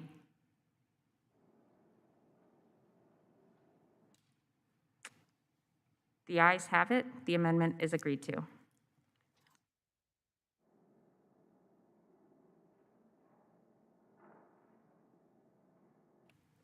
All right, our next item for consideration is HR 2016, the Federal Disaster Assistance. Hold on, sorry about that. Okay. All right. The question is on the adoption and favorably reporting of HR 1951 as amended to the House of Representatives. All those in favor signify by saying aye. Aye. Aye. Aye. All those opposed signify by saying nay. Nay. The ayes have it. The bill is approved and ordered. Madam, I reported favorably request to the a House. recorded vote. Madam Chairman, I request a recorded vote. A recorded vote was requested. As mentioned at the beginning of the markup, the chair will postpone further proceedings on the bill until a later time.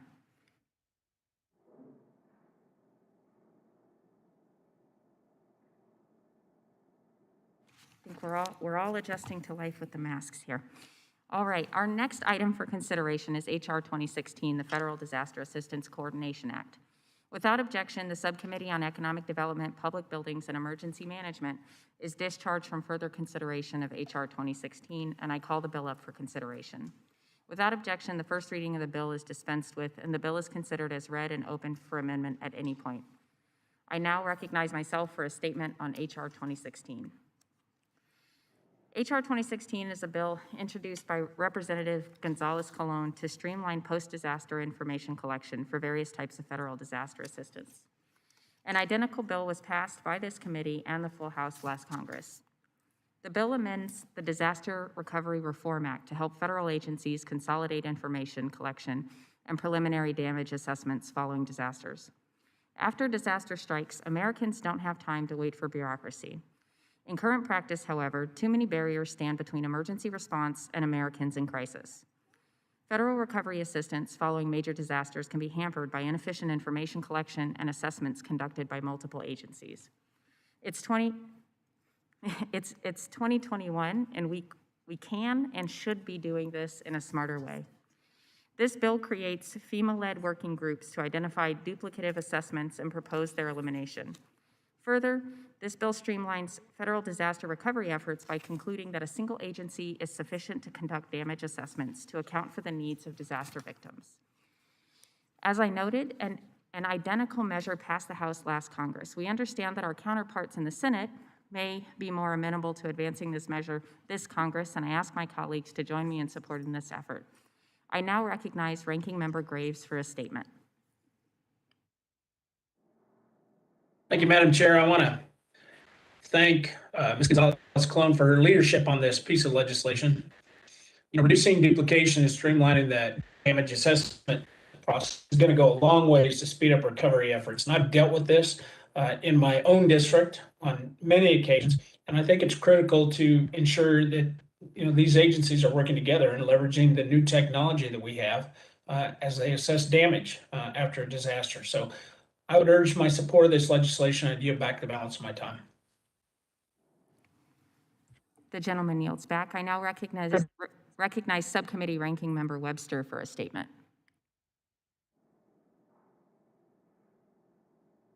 Thank you, Chair. Appreciate it. I want to thank Ms. Gonzalez-Colon for her leadership on this bill. This legislation would establish a process to identify ways to streamline and consolidate the collection of certain disaster information. I think it's a great idea. We've got different agencies. Certainly FEMA is the lead, but there's others involved, and it's critical that these agencies work together. Specifically, the bill would establish a federal working group led by FEMA that would work with the Council of the Inspector Generals on Integrity and Efficiency. This is a good government bill. It's great. It'll improve the disaster recovery efforts, and with that, I urge support and yield back my time. Thank you. The gentleman yields. Ms. Gonzalez-Colon, would you like to be? Yes, Thank you, Madam Chair. And I want to say thank you to the chairman and ranking members of both the full committee and the subcommittees for bringing this legislation forward to this markup. We've been discussing that when disasters occur, it's critical to federal agencies and assistance reach those affected as soon as possible. And at the same time, assessments that are necessary to help guide relief efforts and help disaster victims should also be given the highest priority to shorten the time between immediate relief and long-term recovery.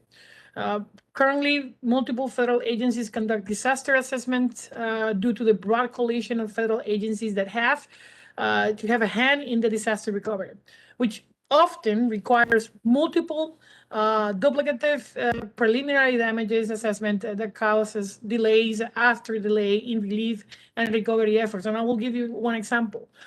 Since the hurricanes in 2017, municipalities and local governments need to do that assessment, and then FEMA did the same assessment, and then you got the local government with the agencies created doing the same assessment, and then got FEMA back to do the same thing because the personnel were rotating. So it took almost 2 years and a half, almost 3 years, to many of the government agencies, local government agencies, just to get the assessment of the damage in order to apply for the recovery efforts. And if we can include technology as part of the process, if we can have FEMA coordinating and leading the rest of the federal agencies that got immediate action in the ground, like HUD and many others, the Army Corps of Engineers, HHS, among many others, we can streamline that process and not having a recovery process that may last for 10 years. And this bill creates that federal working group led by FEMA, just to identify ways to streamline the disaster assessment process through restructuring and eliminating overlap by federal agencies.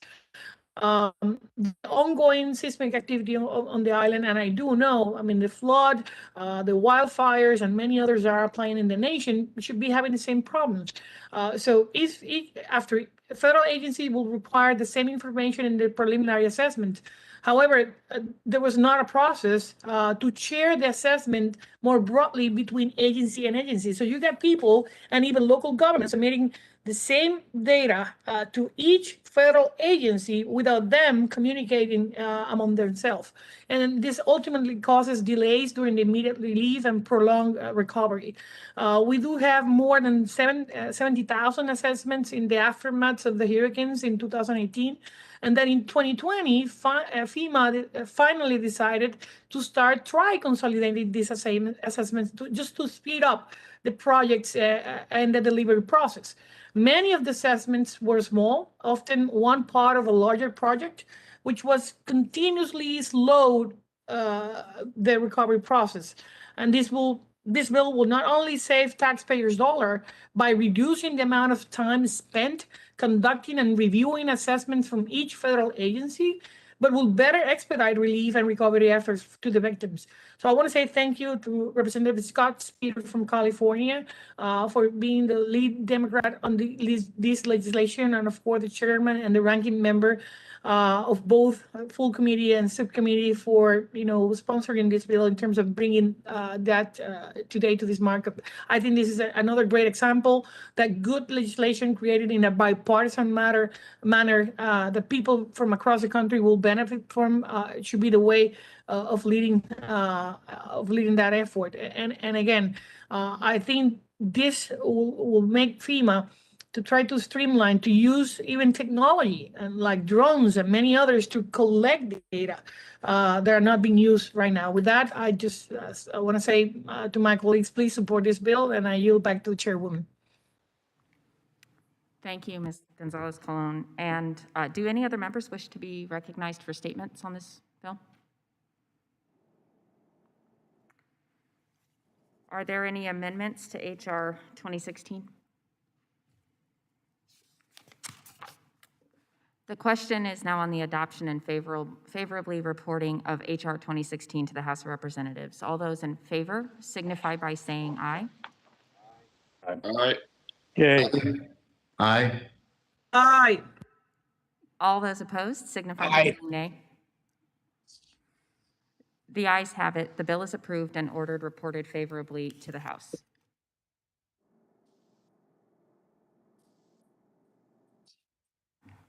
We will now consider 12 General Services Administration, or GSA, Capital Investment and Leasing Program resolutions. I ask unanimous consent to call up the resolutions en bloc and that they be considered as read and open to amendment at any point. Without objection, so ordered. GSA provides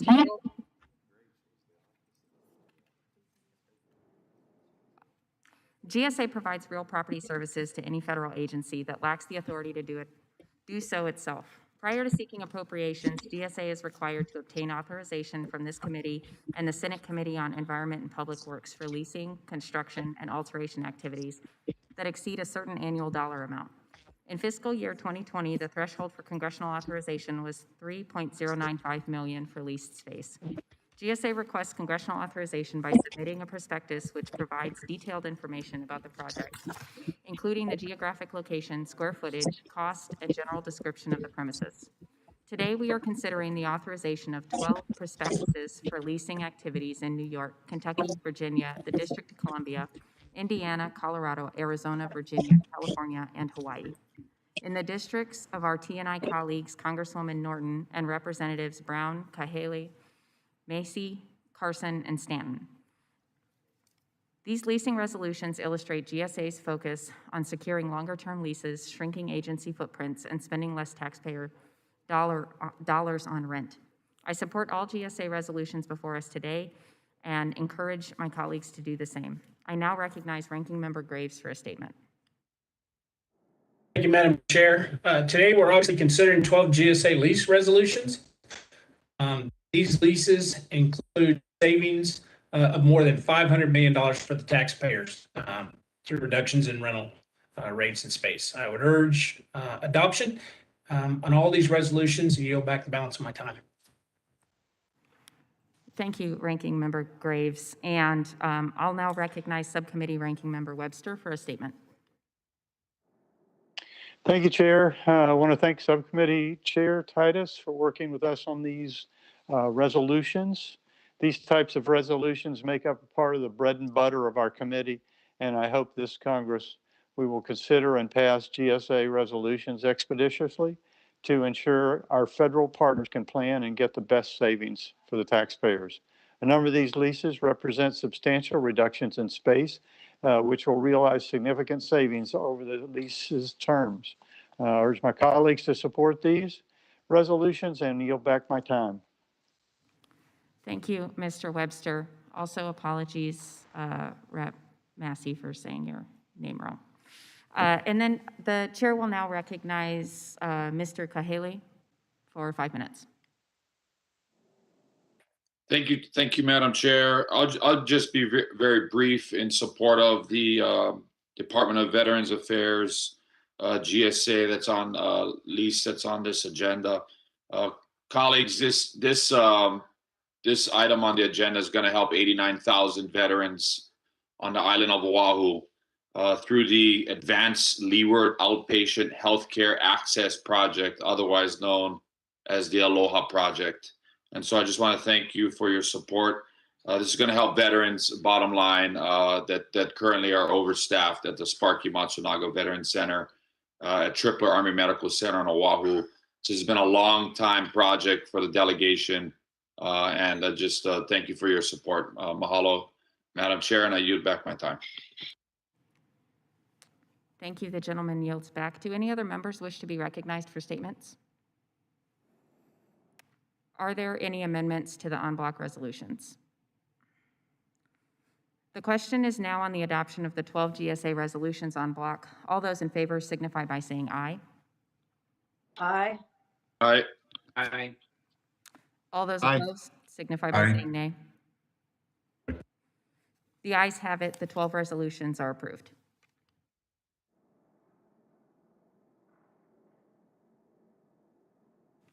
We will now move on to recorded votes. The question is on agreeing to HR 1144, on which the ayes prevailed. Is the recorded vote still requested?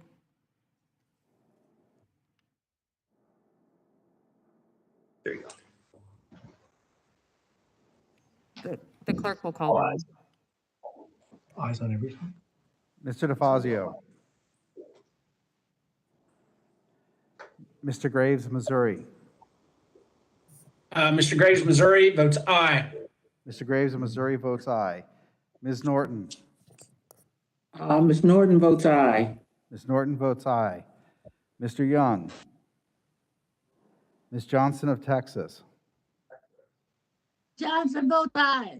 Ms. Johnson of Texas votes aye. Mr. Crawford. Mr. Larson of Washington. Larson votes aye. Mr. Larson of Washington votes aye. Mr. Gibbs. Gibbs votes aye. Mr. Gibbs votes aye. Mrs. Napolitano. Napolitano votes aye. Mrs. Napolitano votes aye. Mr. Webster. Mr. Cohen. Mr. Cohen votes aye. Mr. Cohen votes aye. Mr. Massey. Probably have another minute or two, or not 2 minutes, but maybe a minute before I get out of here. But no I'm sorry. government incentives. Can everybody Julia make- Brownlee, mute. Yeah. Mute, please, if you are not being called to vote at the moment. Mr. Sirez. Series votes aye. Mr. Sirez votes aye. Mr. Perry. Mr. Perry votes no. Mr. Perry votes no. Mr. Garamendi. Garamendi votes aye. Mr. Garamendi votes aye. Mr. Rodney Davis of Illinois. Davis votes aye. Mr. Rodney Davis of Illinois votes aye. Mr. Johnson of Georgia. Mr. Katko. Mr. Carson. Mr. Carson votes aye. Mr. Carson votes aye. Mr. Babin. Babin votes aye. Mr. Babin votes aye. Ms. Titus. Titus votes aye. Ms. Titus votes aye. Mr. Graves, Louisiana. Little Graves is a yes. Mr. Graves, Louisiana votes aye. Mr. Maloney of New York. Mr. Rouser. Aye. Mr. Rouser votes aye. Mr. Huffman. Huffman, aye. Mr. Huffman votes aye. Mr. Bost. Aye. Mr. Bost votes aye. Ms. Brownlee. Ms. Brownlee votes aye. Ms. Brownlee votes aye. Mr. Weber of Texas. Weber votes aye. Mr. Weber of Texas votes aye. Ms. Wilson of Florida. Mr. LaMalfa. Aye. Mr. LaMalfa votes aye. Mr. Payne. Mr. Payne votes aye. Mr. Payne votes aye. Mr. Westerman.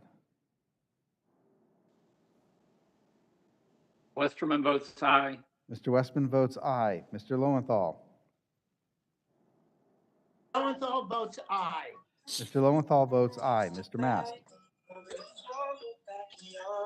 Mr. Mast votes aye. Mr. Mast votes aye. Mr. DeSaulnier. DeSaulnier votes aye. Mr. DeSaulnier votes aye. Mr. Gallagher. Mr. Lynch. Mr. Lynch votes aye. Mr. Lynch votes aye. Mr. Fitzpatrick. Fitzpatrick votes aye. Mr. Fitzpatrick votes aye. Mr. Carbajal.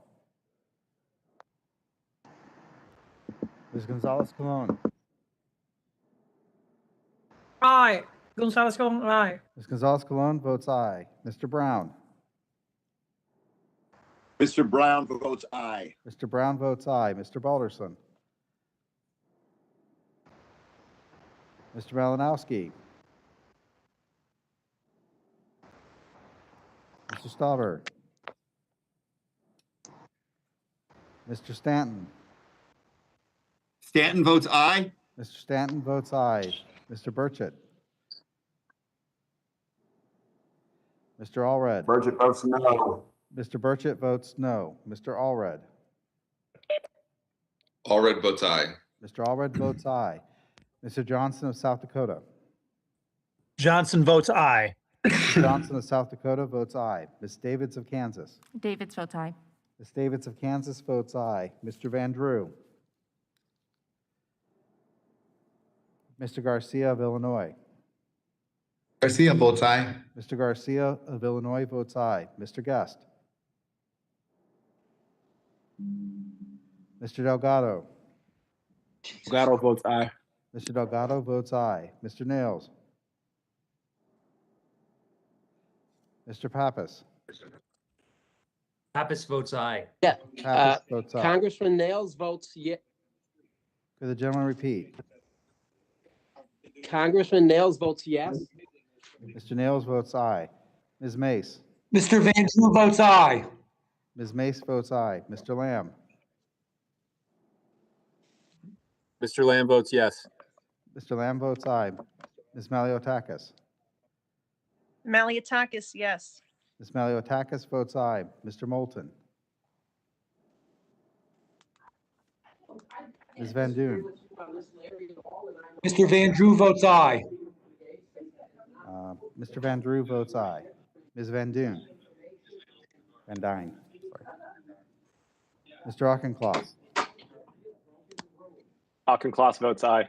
Mr. Auchincloss votes aye. Mr. Jimenez. Ms. Bardot. Bordeaux votes aye. Ms. Bardot votes aye. Mrs. Steele. Steele votes aye. Mrs. Steele votes aye. Mr. Kahele. Kahele votes aye. Mr. Kahele votes aye. Ms. Strickland. Ms. Williams of Georgia. Williams of Georgia votes aye. Ms. Williams of Georgia votes aye. Ms. Newman. Newman votes aye. Ms. Newman votes aye. Mr. DeFazio. Aye. Mr. DeFazio votes aye. Mr. Young. Mr. Crawford. Mr. Webster. Mr. Massey. Massey votes no. Mr. Massey votes no. Mr. Johnson of Georgia. Johnson of Georgia votes aye. Mr. Johnson of Georgia votes aye. Mr. Katko. Mr. Katko votes aye. Mr. Katko votes aye. Mr. Maloney of New York. Mr. Maloney votes aye. Mr. Maloney of New York votes aye. Webster votes yay. Mr. Webster votes aye. Ms. Wilson of Florida. Mr. Gallagher. Gallagher votes aye. Mr. Gallagher votes aye. Mr. Carbajal. Mr. Balderson. Alderson votes aye. Mr. Balderson votes aye. Mr. Malinowski. Mr. Stauber. Mr. Guest.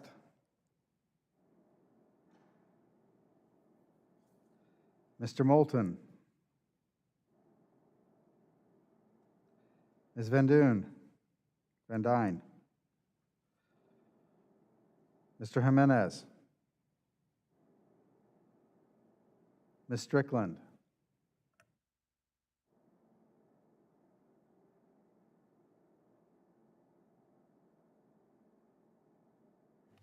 Are there members who are not recorded who wish to be recorded?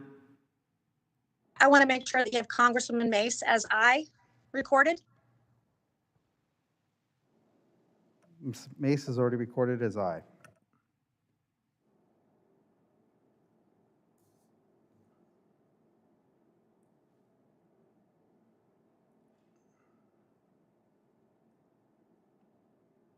The clerk will report the vote. Mr. Chairman, on that vote, there were 53 yeas and 3 noes. The bill is adopted.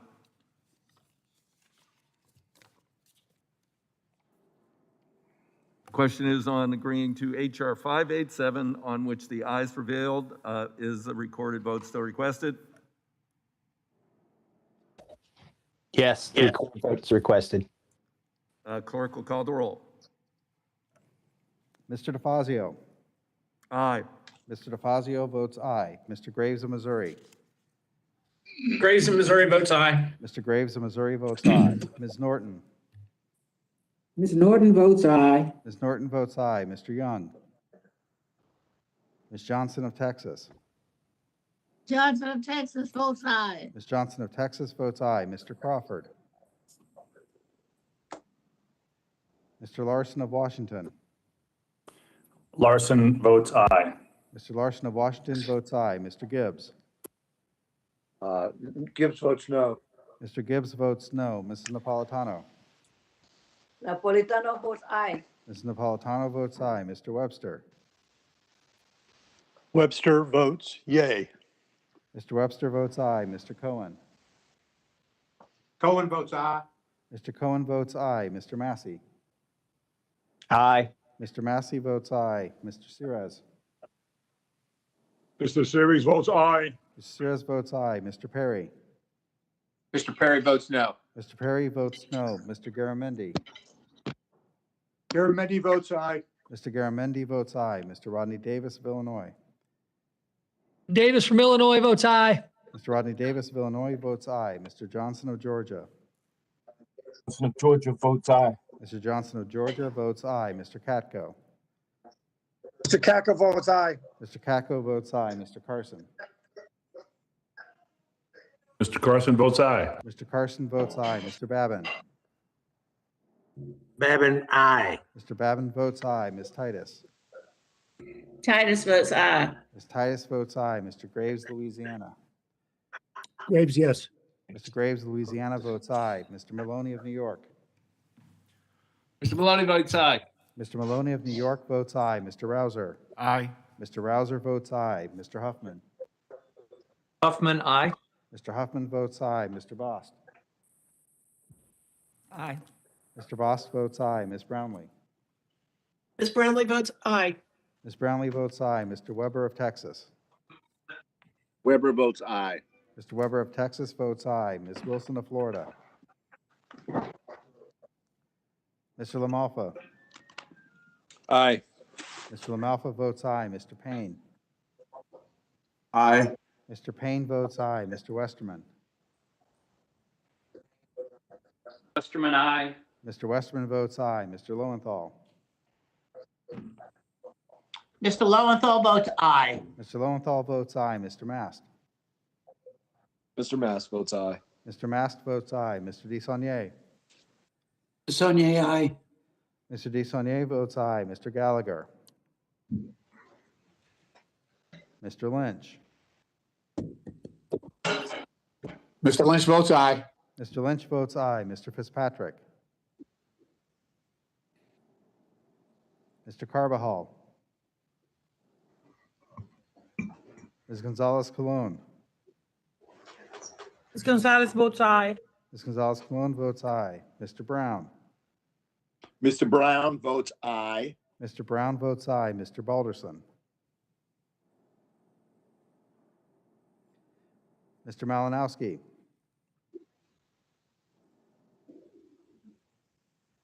Mr. Stauber. Mr. Stanton. Stanton votes aye. Mr. Stanton votes aye. Mr. Burchett. Mr. Chairman, is this 587? Yes, this is HR 587. Okay, Burchett votes aye. Mr. Burchett votes aye. Mr. Allred. Allred votes aye. Mr. Allred votes aye. Mr. Johnson of South Dakota. Johnson votes aye. Mr. Johnson of South Dakota votes aye. Ms. Davids of Kansas. Davids votes aye. Ms. Davids of Kansas votes aye. Mr. Van Drew. Mr. Van Drew votes aye. Mr. Van Drew votes aye. Mr. Garcia of Illinois. Garcia votes aye. Mr. Garcia of Illinois votes aye. Mr. Guest. Mr. Delgado. Delgado votes aye. Mr. Delgado votes aye. Mr. Nails. Congressman Nels votes yes. Mr. Nails votes aye. Mr. Pappas. Pappas votes aye. Mr. Pappas votes aye. Ms. Mace. Mr. Lamb. Mr. Lamb votes yes. Mr. Lamb votes aye. Ms. Maliotakis. Maliotakis, yes. Ms. Maliotakis votes aye. Mr. Moulton. Ms. Van Dyne. Mr. Auchincloss. Auchincloss votes aye. Mr. Auchincloss votes aye. Mr. Jimenez. Ms. Bardot. Bordeaux votes aye. Ms. Bardot votes aye. Ms. Steele. Votes aye. Mrs. Steele votes aye. Mr. Kahale. Mr. Kahale votes aye. Mr. Kahale votes aye. Ms. Strickland. Strickland votes aye. Ms. Strickland votes aye. Ms. Williams of Georgia. Williams of Georgia votes aye. Ms. Williams of Georgia votes aye. Ms. Newman. Newman votes aye. Ms. Newman votes aye. Mr. Young. Mr. Crawford. Ms. Wilson of Florida. Mr. Gallagher. Mr. Fitzpatrick. Fitzpatrick votes aye. Mr. Fitzpatrick votes aye. Mr. Carbajal. Mr. Balderson. Balderson votes aye. Mr. Balderson votes aye. Mr. Malinowski. Mr. Stauber, Mr. Guest, Ms. Mace, Mr. Moulton, Ms. Van Dyne, Mr. Jimenez,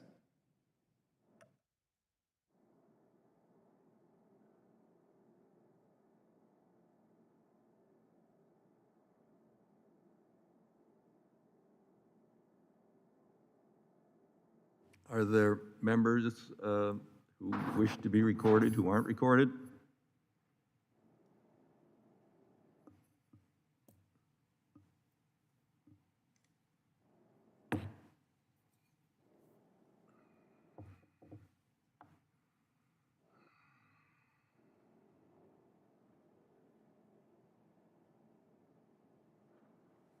Clerk will report the Mr. vote. Chairman, on that vote, there were 54 yeas and 2 noes.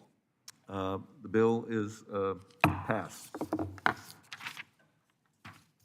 question is on agreeing to HR 1921, on which the ayes prevailed. Is a recorded vote still requested? Recorded vote is still requested.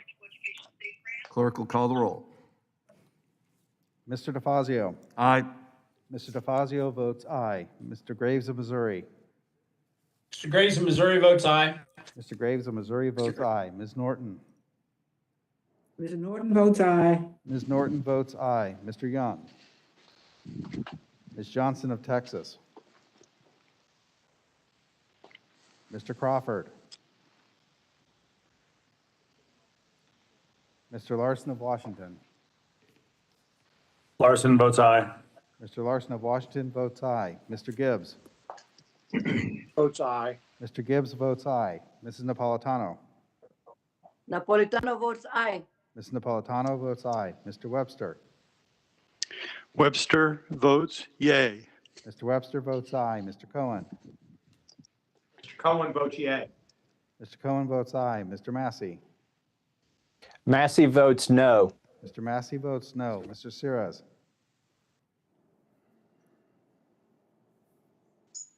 Mr. Perry. Perry votes no. Mr. Perry votes no. Mr. Garamendi. Garamendi votes aye.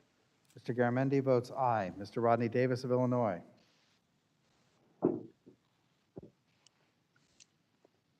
Mr. Johnson of Georgia. Georgia votes aye. Mr. Johnson of Georgia votes aye. Mr. Katko. Atco of New York votes aye. Mr. Katko votes aye. Mr. Carson. Mr. Carson votes no. Mr. Carson votes no. Mr. Babin. Okay, I might need to get. Babin, aye. Mr. Babin votes aye. Ms. Titus.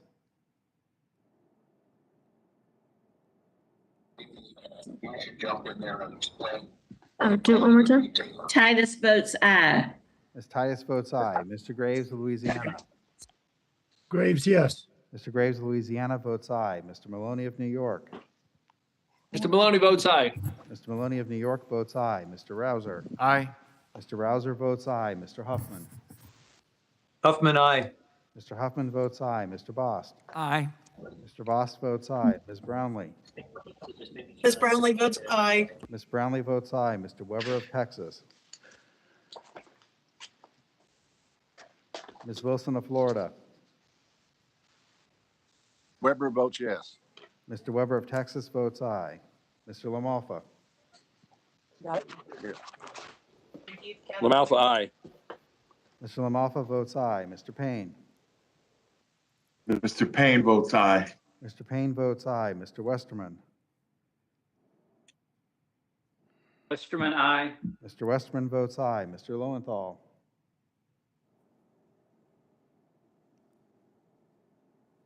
Mr. Mast. Mr. Mast votes aye. Mr. Mast votes aye. Mr. DeSaulnier. DeSaulnier, aye. Mr. DeSaulnier votes aye. Mr. Gallagher. Gallagher votes aye. Mr. Gallagher votes aye. Mr. Lynch. Mr. Lynch votes aye. Mr. Lynch votes aye. Mr. Fitzpatrick. Fitzpatrick votes aye. Mr. Fitzpatrick votes aye. Mr. Carbajal. Ms. Gonzalez Colon. Gonzalez votes aye. Ms. Gonzalez Colon votes aye. Mr. Brown. Mr. Brown votes aye. Mr. Brown votes aye. Mr. Balderson. Mr. Malinowski. Mr. Stauber. Mr. Stanton. Stanton votes aye. Mr. Stanton votes aye. Mr. Burchett. Mr. Allred. Burchett votes no. Mr. Burchett votes no. Mr. Allred. Allred votes aye. Mr. Allred votes aye. Mr. Johnson of South Dakota. Johnson votes aye. Mr. Johnson of South Dakota votes aye. Ms. Davids of Kansas. Davids votes yes. Ms. Davids of Kansas votes aye. Mr. Van Drew. Mr. Van Drew votes aye. Mr. Van Drew votes aye. Mr. Garcia of Illinois. Garcia votes aye. Mr. Garcia of Illinois votes aye. Mr. Guest. Mr. Delgado. Delgado votes aye. Mr. Delgado votes aye. Mr. Nails. Nails votes yes. Mr. Nails votes aye. Mr. Pappas. Pappas votes aye. Mr. Pappas votes aye. Ms. Mace. Aye. Ms. Mace votes aye. Mr. Lamb. Lamb votes yes. Mr. Lamb votes aye. Ms. Maliotakis. Maliotakis, yes. Ms. Maliotakis votes aye. Mr. Moulton. Ms. Van Duyn. Mr. Auchincloss. Auchincloss votes aye. Mr. Auchincloss votes aye. Mr. Jimenez. Ms. Bardot. Bordeaux votes aye. Ms. Bardot votes aye. Mrs. Steele. Still votes aye. Mrs. Steele votes aye. Mr. Kahele. Haley votes aye. Mr. Kahele votes aye. Ms. Strickland. Strickland votes aye. Ms. Strickland votes aye. Ms. Williams of Georgia. Williams of Georgia votes aye. Ms. Williams of Georgia votes aye. Ms. Newman. Newman votes aye. Ms. Newman votes aye. Mr. Young. Ms. Johnson of Texas. Of Texas votes aye. Ms. Johnson of Texas votes aye. Mr. Crawford. Mr. Cirez. The series votes aye. Mr. Cirez votes aye. Mr. Rodney Davis of Illinois. Davis from Illinois votes aye. Mr. Rodney Davis of Illinois votes aye. Ms. Wilson of Florida.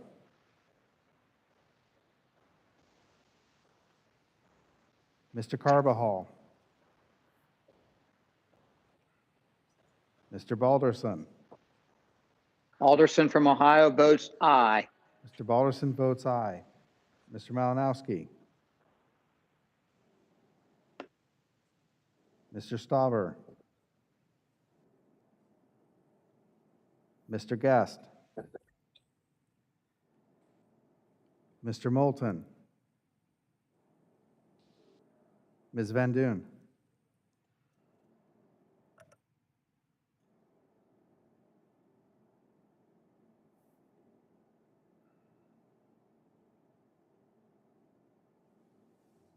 Are there members who are not recorded who wish to be recorded? And anybody want to? Mr. Chairman, this is Andre Carson. How was I recorded? Mr. Carson was recorded as no. I'd like to change that to a yes, please. Mr. Carson votes aye. Thank you. Any other members wish to change their vote or be recorded? Hearing none, the clerk will report the results. Mr. Chairman, on that vote, there were 54 yeas and 3 noes. Bill is agreed to. The question now is on agreeing to HR 1951 as amended, on which the ayes prevailed. Is recorded vote still requested?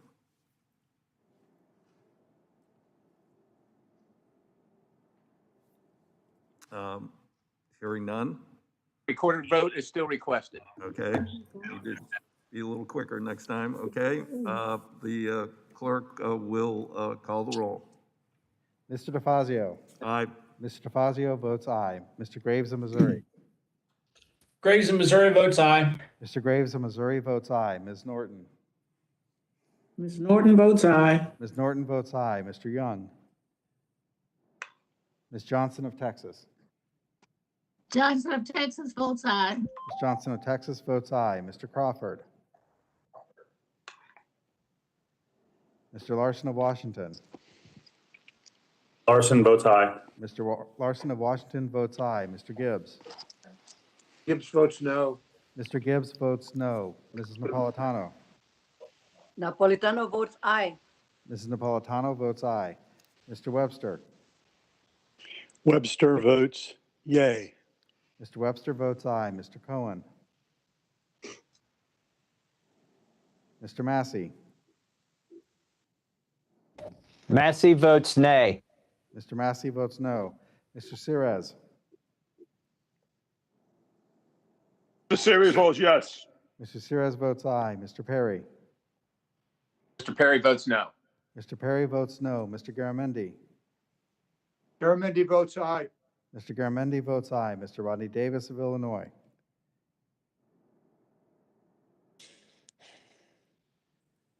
Mr. Johnson of Georgia. Johnson of Georgia votes aye. Mr. Johnson of Georgia votes aye. Mr. Katko. Kako votes aye. Mr. Katko votes aye. Mr. Carson. Mr. Carson votes aye. Mr. Carson votes aye. Mr. Babin. Aye. The gentleman repeat. Nay. The gentleman. No. Mr. Babin votes no. Ms. Titus. Titus votes yes. Ms. Titus votes aye. Mr. Graves, Louisiana.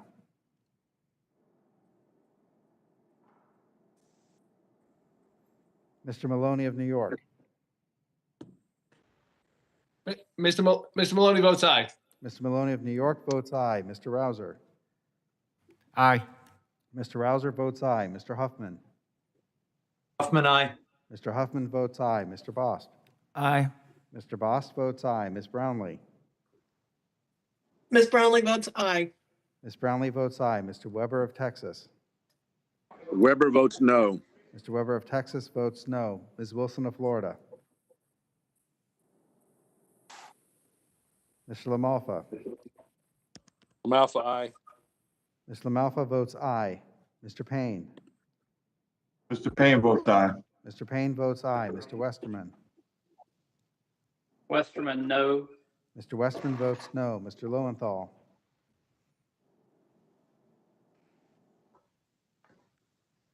Mr. Mast. Mr. Mass votes aye. Mr. Mast votes aye. Mr. DeSaulnier. DeSaulnier, aye. Mr. DeSaulnier votes aye. Mr. Gallagher. No. Gallagher votes no. Mr. Gallagher votes no. Mr. Lynch. Mr. Lynch votes aye. Mr. Lynch votes aye. Mr. Fitzpatrick. Fitzpatrick votes aye. Mr. Fitzpatrick votes aye. Mr. Carbajal. Ms. Gonzalez Colon. Gonzalez votes aye. Ms. Gonzalez Colon votes aye. Mr. Brown. Mr. Brown votes aye. Mr. Brown votes aye. Mr. Balderson. Mr. Malinowski. Mr. Stauber. Mr. Stanton. Stanton votes aye. Mr. Stanton votes aye. Mr. Burchett. No. Mr. Burchett votes no. Mr. Allred. Allred votes aye. Mr. Allred votes aye. Mr. Johnson of South Dakota. Johnson votes no. Mr. Johnson of South Dakota votes no. Ms. Davids of Kansas. Davids votes yes. Ms. Davids of Kansas votes aye. Mr. Van Drew. Mr. Van Drew votes aye. Mr. Van Drew votes aye. Mr. Garcia of Illinois. Garcia votes aye. Mr. Garcia of Illinois votes aye. Mr. Guest. Mr. Delgado. Delgado votes aye. Mr. Delgado votes aye. Mr. Nails. Mr. Nels votes aye. Mr. Nails votes aye. Mr. Pappas. Pappas votes aye. Mr. Pappas votes aye. Ms. Mace. Aye. Ms. Mace votes aye. Mr. Lamb. Mr. Lamb votes yes. Mr. Lamb votes aye. Ms. Maliotakis. Maliotakis, aye. Ms. Maliotakis votes aye. Mr. Moulton.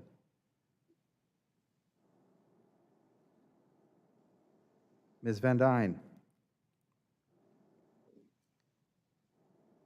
Mr. Auchincloss. Auchincloss votes aye. Mr. Auchincloss votes aye. Mr. Jimenez. Ms. Bardot. Bordeaux votes aye. Ms. Bardot votes aye. Mrs. Steele. Steele votes no. Mrs. Steele votes no. Mr. Kahale. Kahale votes aye. Mr. Kahale votes aye. Ms. Strickland. Strickland votes aye. Ms. Strickland votes aye. Ms. Williams of Georgia. Williams of Georgia votes aye. Ms. Williams of Georgia votes aye. Ms. Newman. Newman votes aye. Ms. Newman votes aye. Mr. Young. Mr. Crawford. Mr. Cohen. Mr. Cohen votes aye. Mr. Cohen votes aye. Mr. Rodney Davis of Illinois. Davis, Illinois votes aye. Mr. Rodney Davis of Illinois votes aye. Mr. Graves, Louisiana. Graves, no. Mr. Graves of Louisiana votes no. Ms. Wilson of Florida. Mr. Lowenthal. Mr. Balderson, Mr. Carbajal. Mr. Balderson. Alderson votes aye. Mr. Balderson votes aye. Mr. Malinowski. Mr. Stauber. Mr. Guest. Mr. Moulton. Ms. Van Duyn.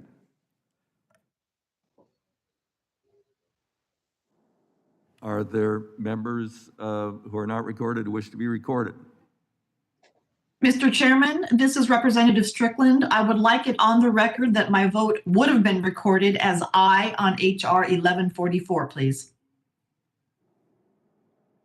Without objection.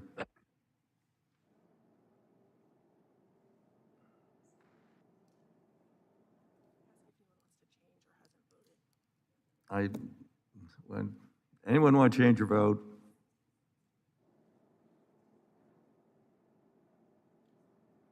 Clerk will report. Mr. Chairman, on that vote, there were 46 yeas and 11 noes. Bill's adopted.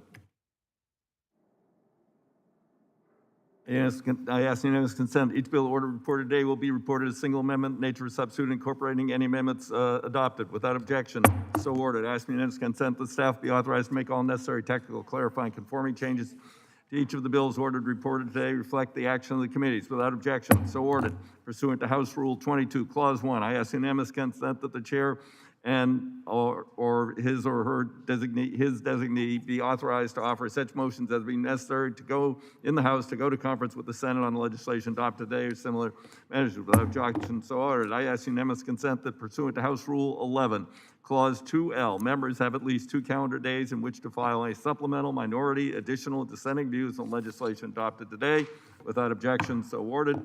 I ask unanimous consent that the chair, after consultation with the ranking member, has authority to strike or revise any provision of the bills ordered reported today that would cause a sequential referral to another committee or that would cause the bills or concurrent resolutions to be subject to Budget Act rule or Rule 21 pay-go point of order. Without objection, so ordered. Pursuant to Rule 6 of the Rules of Committee of Transportation Infrastructure, Chair notes the presence of a quorum for actions taken in all committee business today. With that, the Committee on Transportation Infrastructure has completed its business for the day, and the committee is adjourned. Thank you, everybody.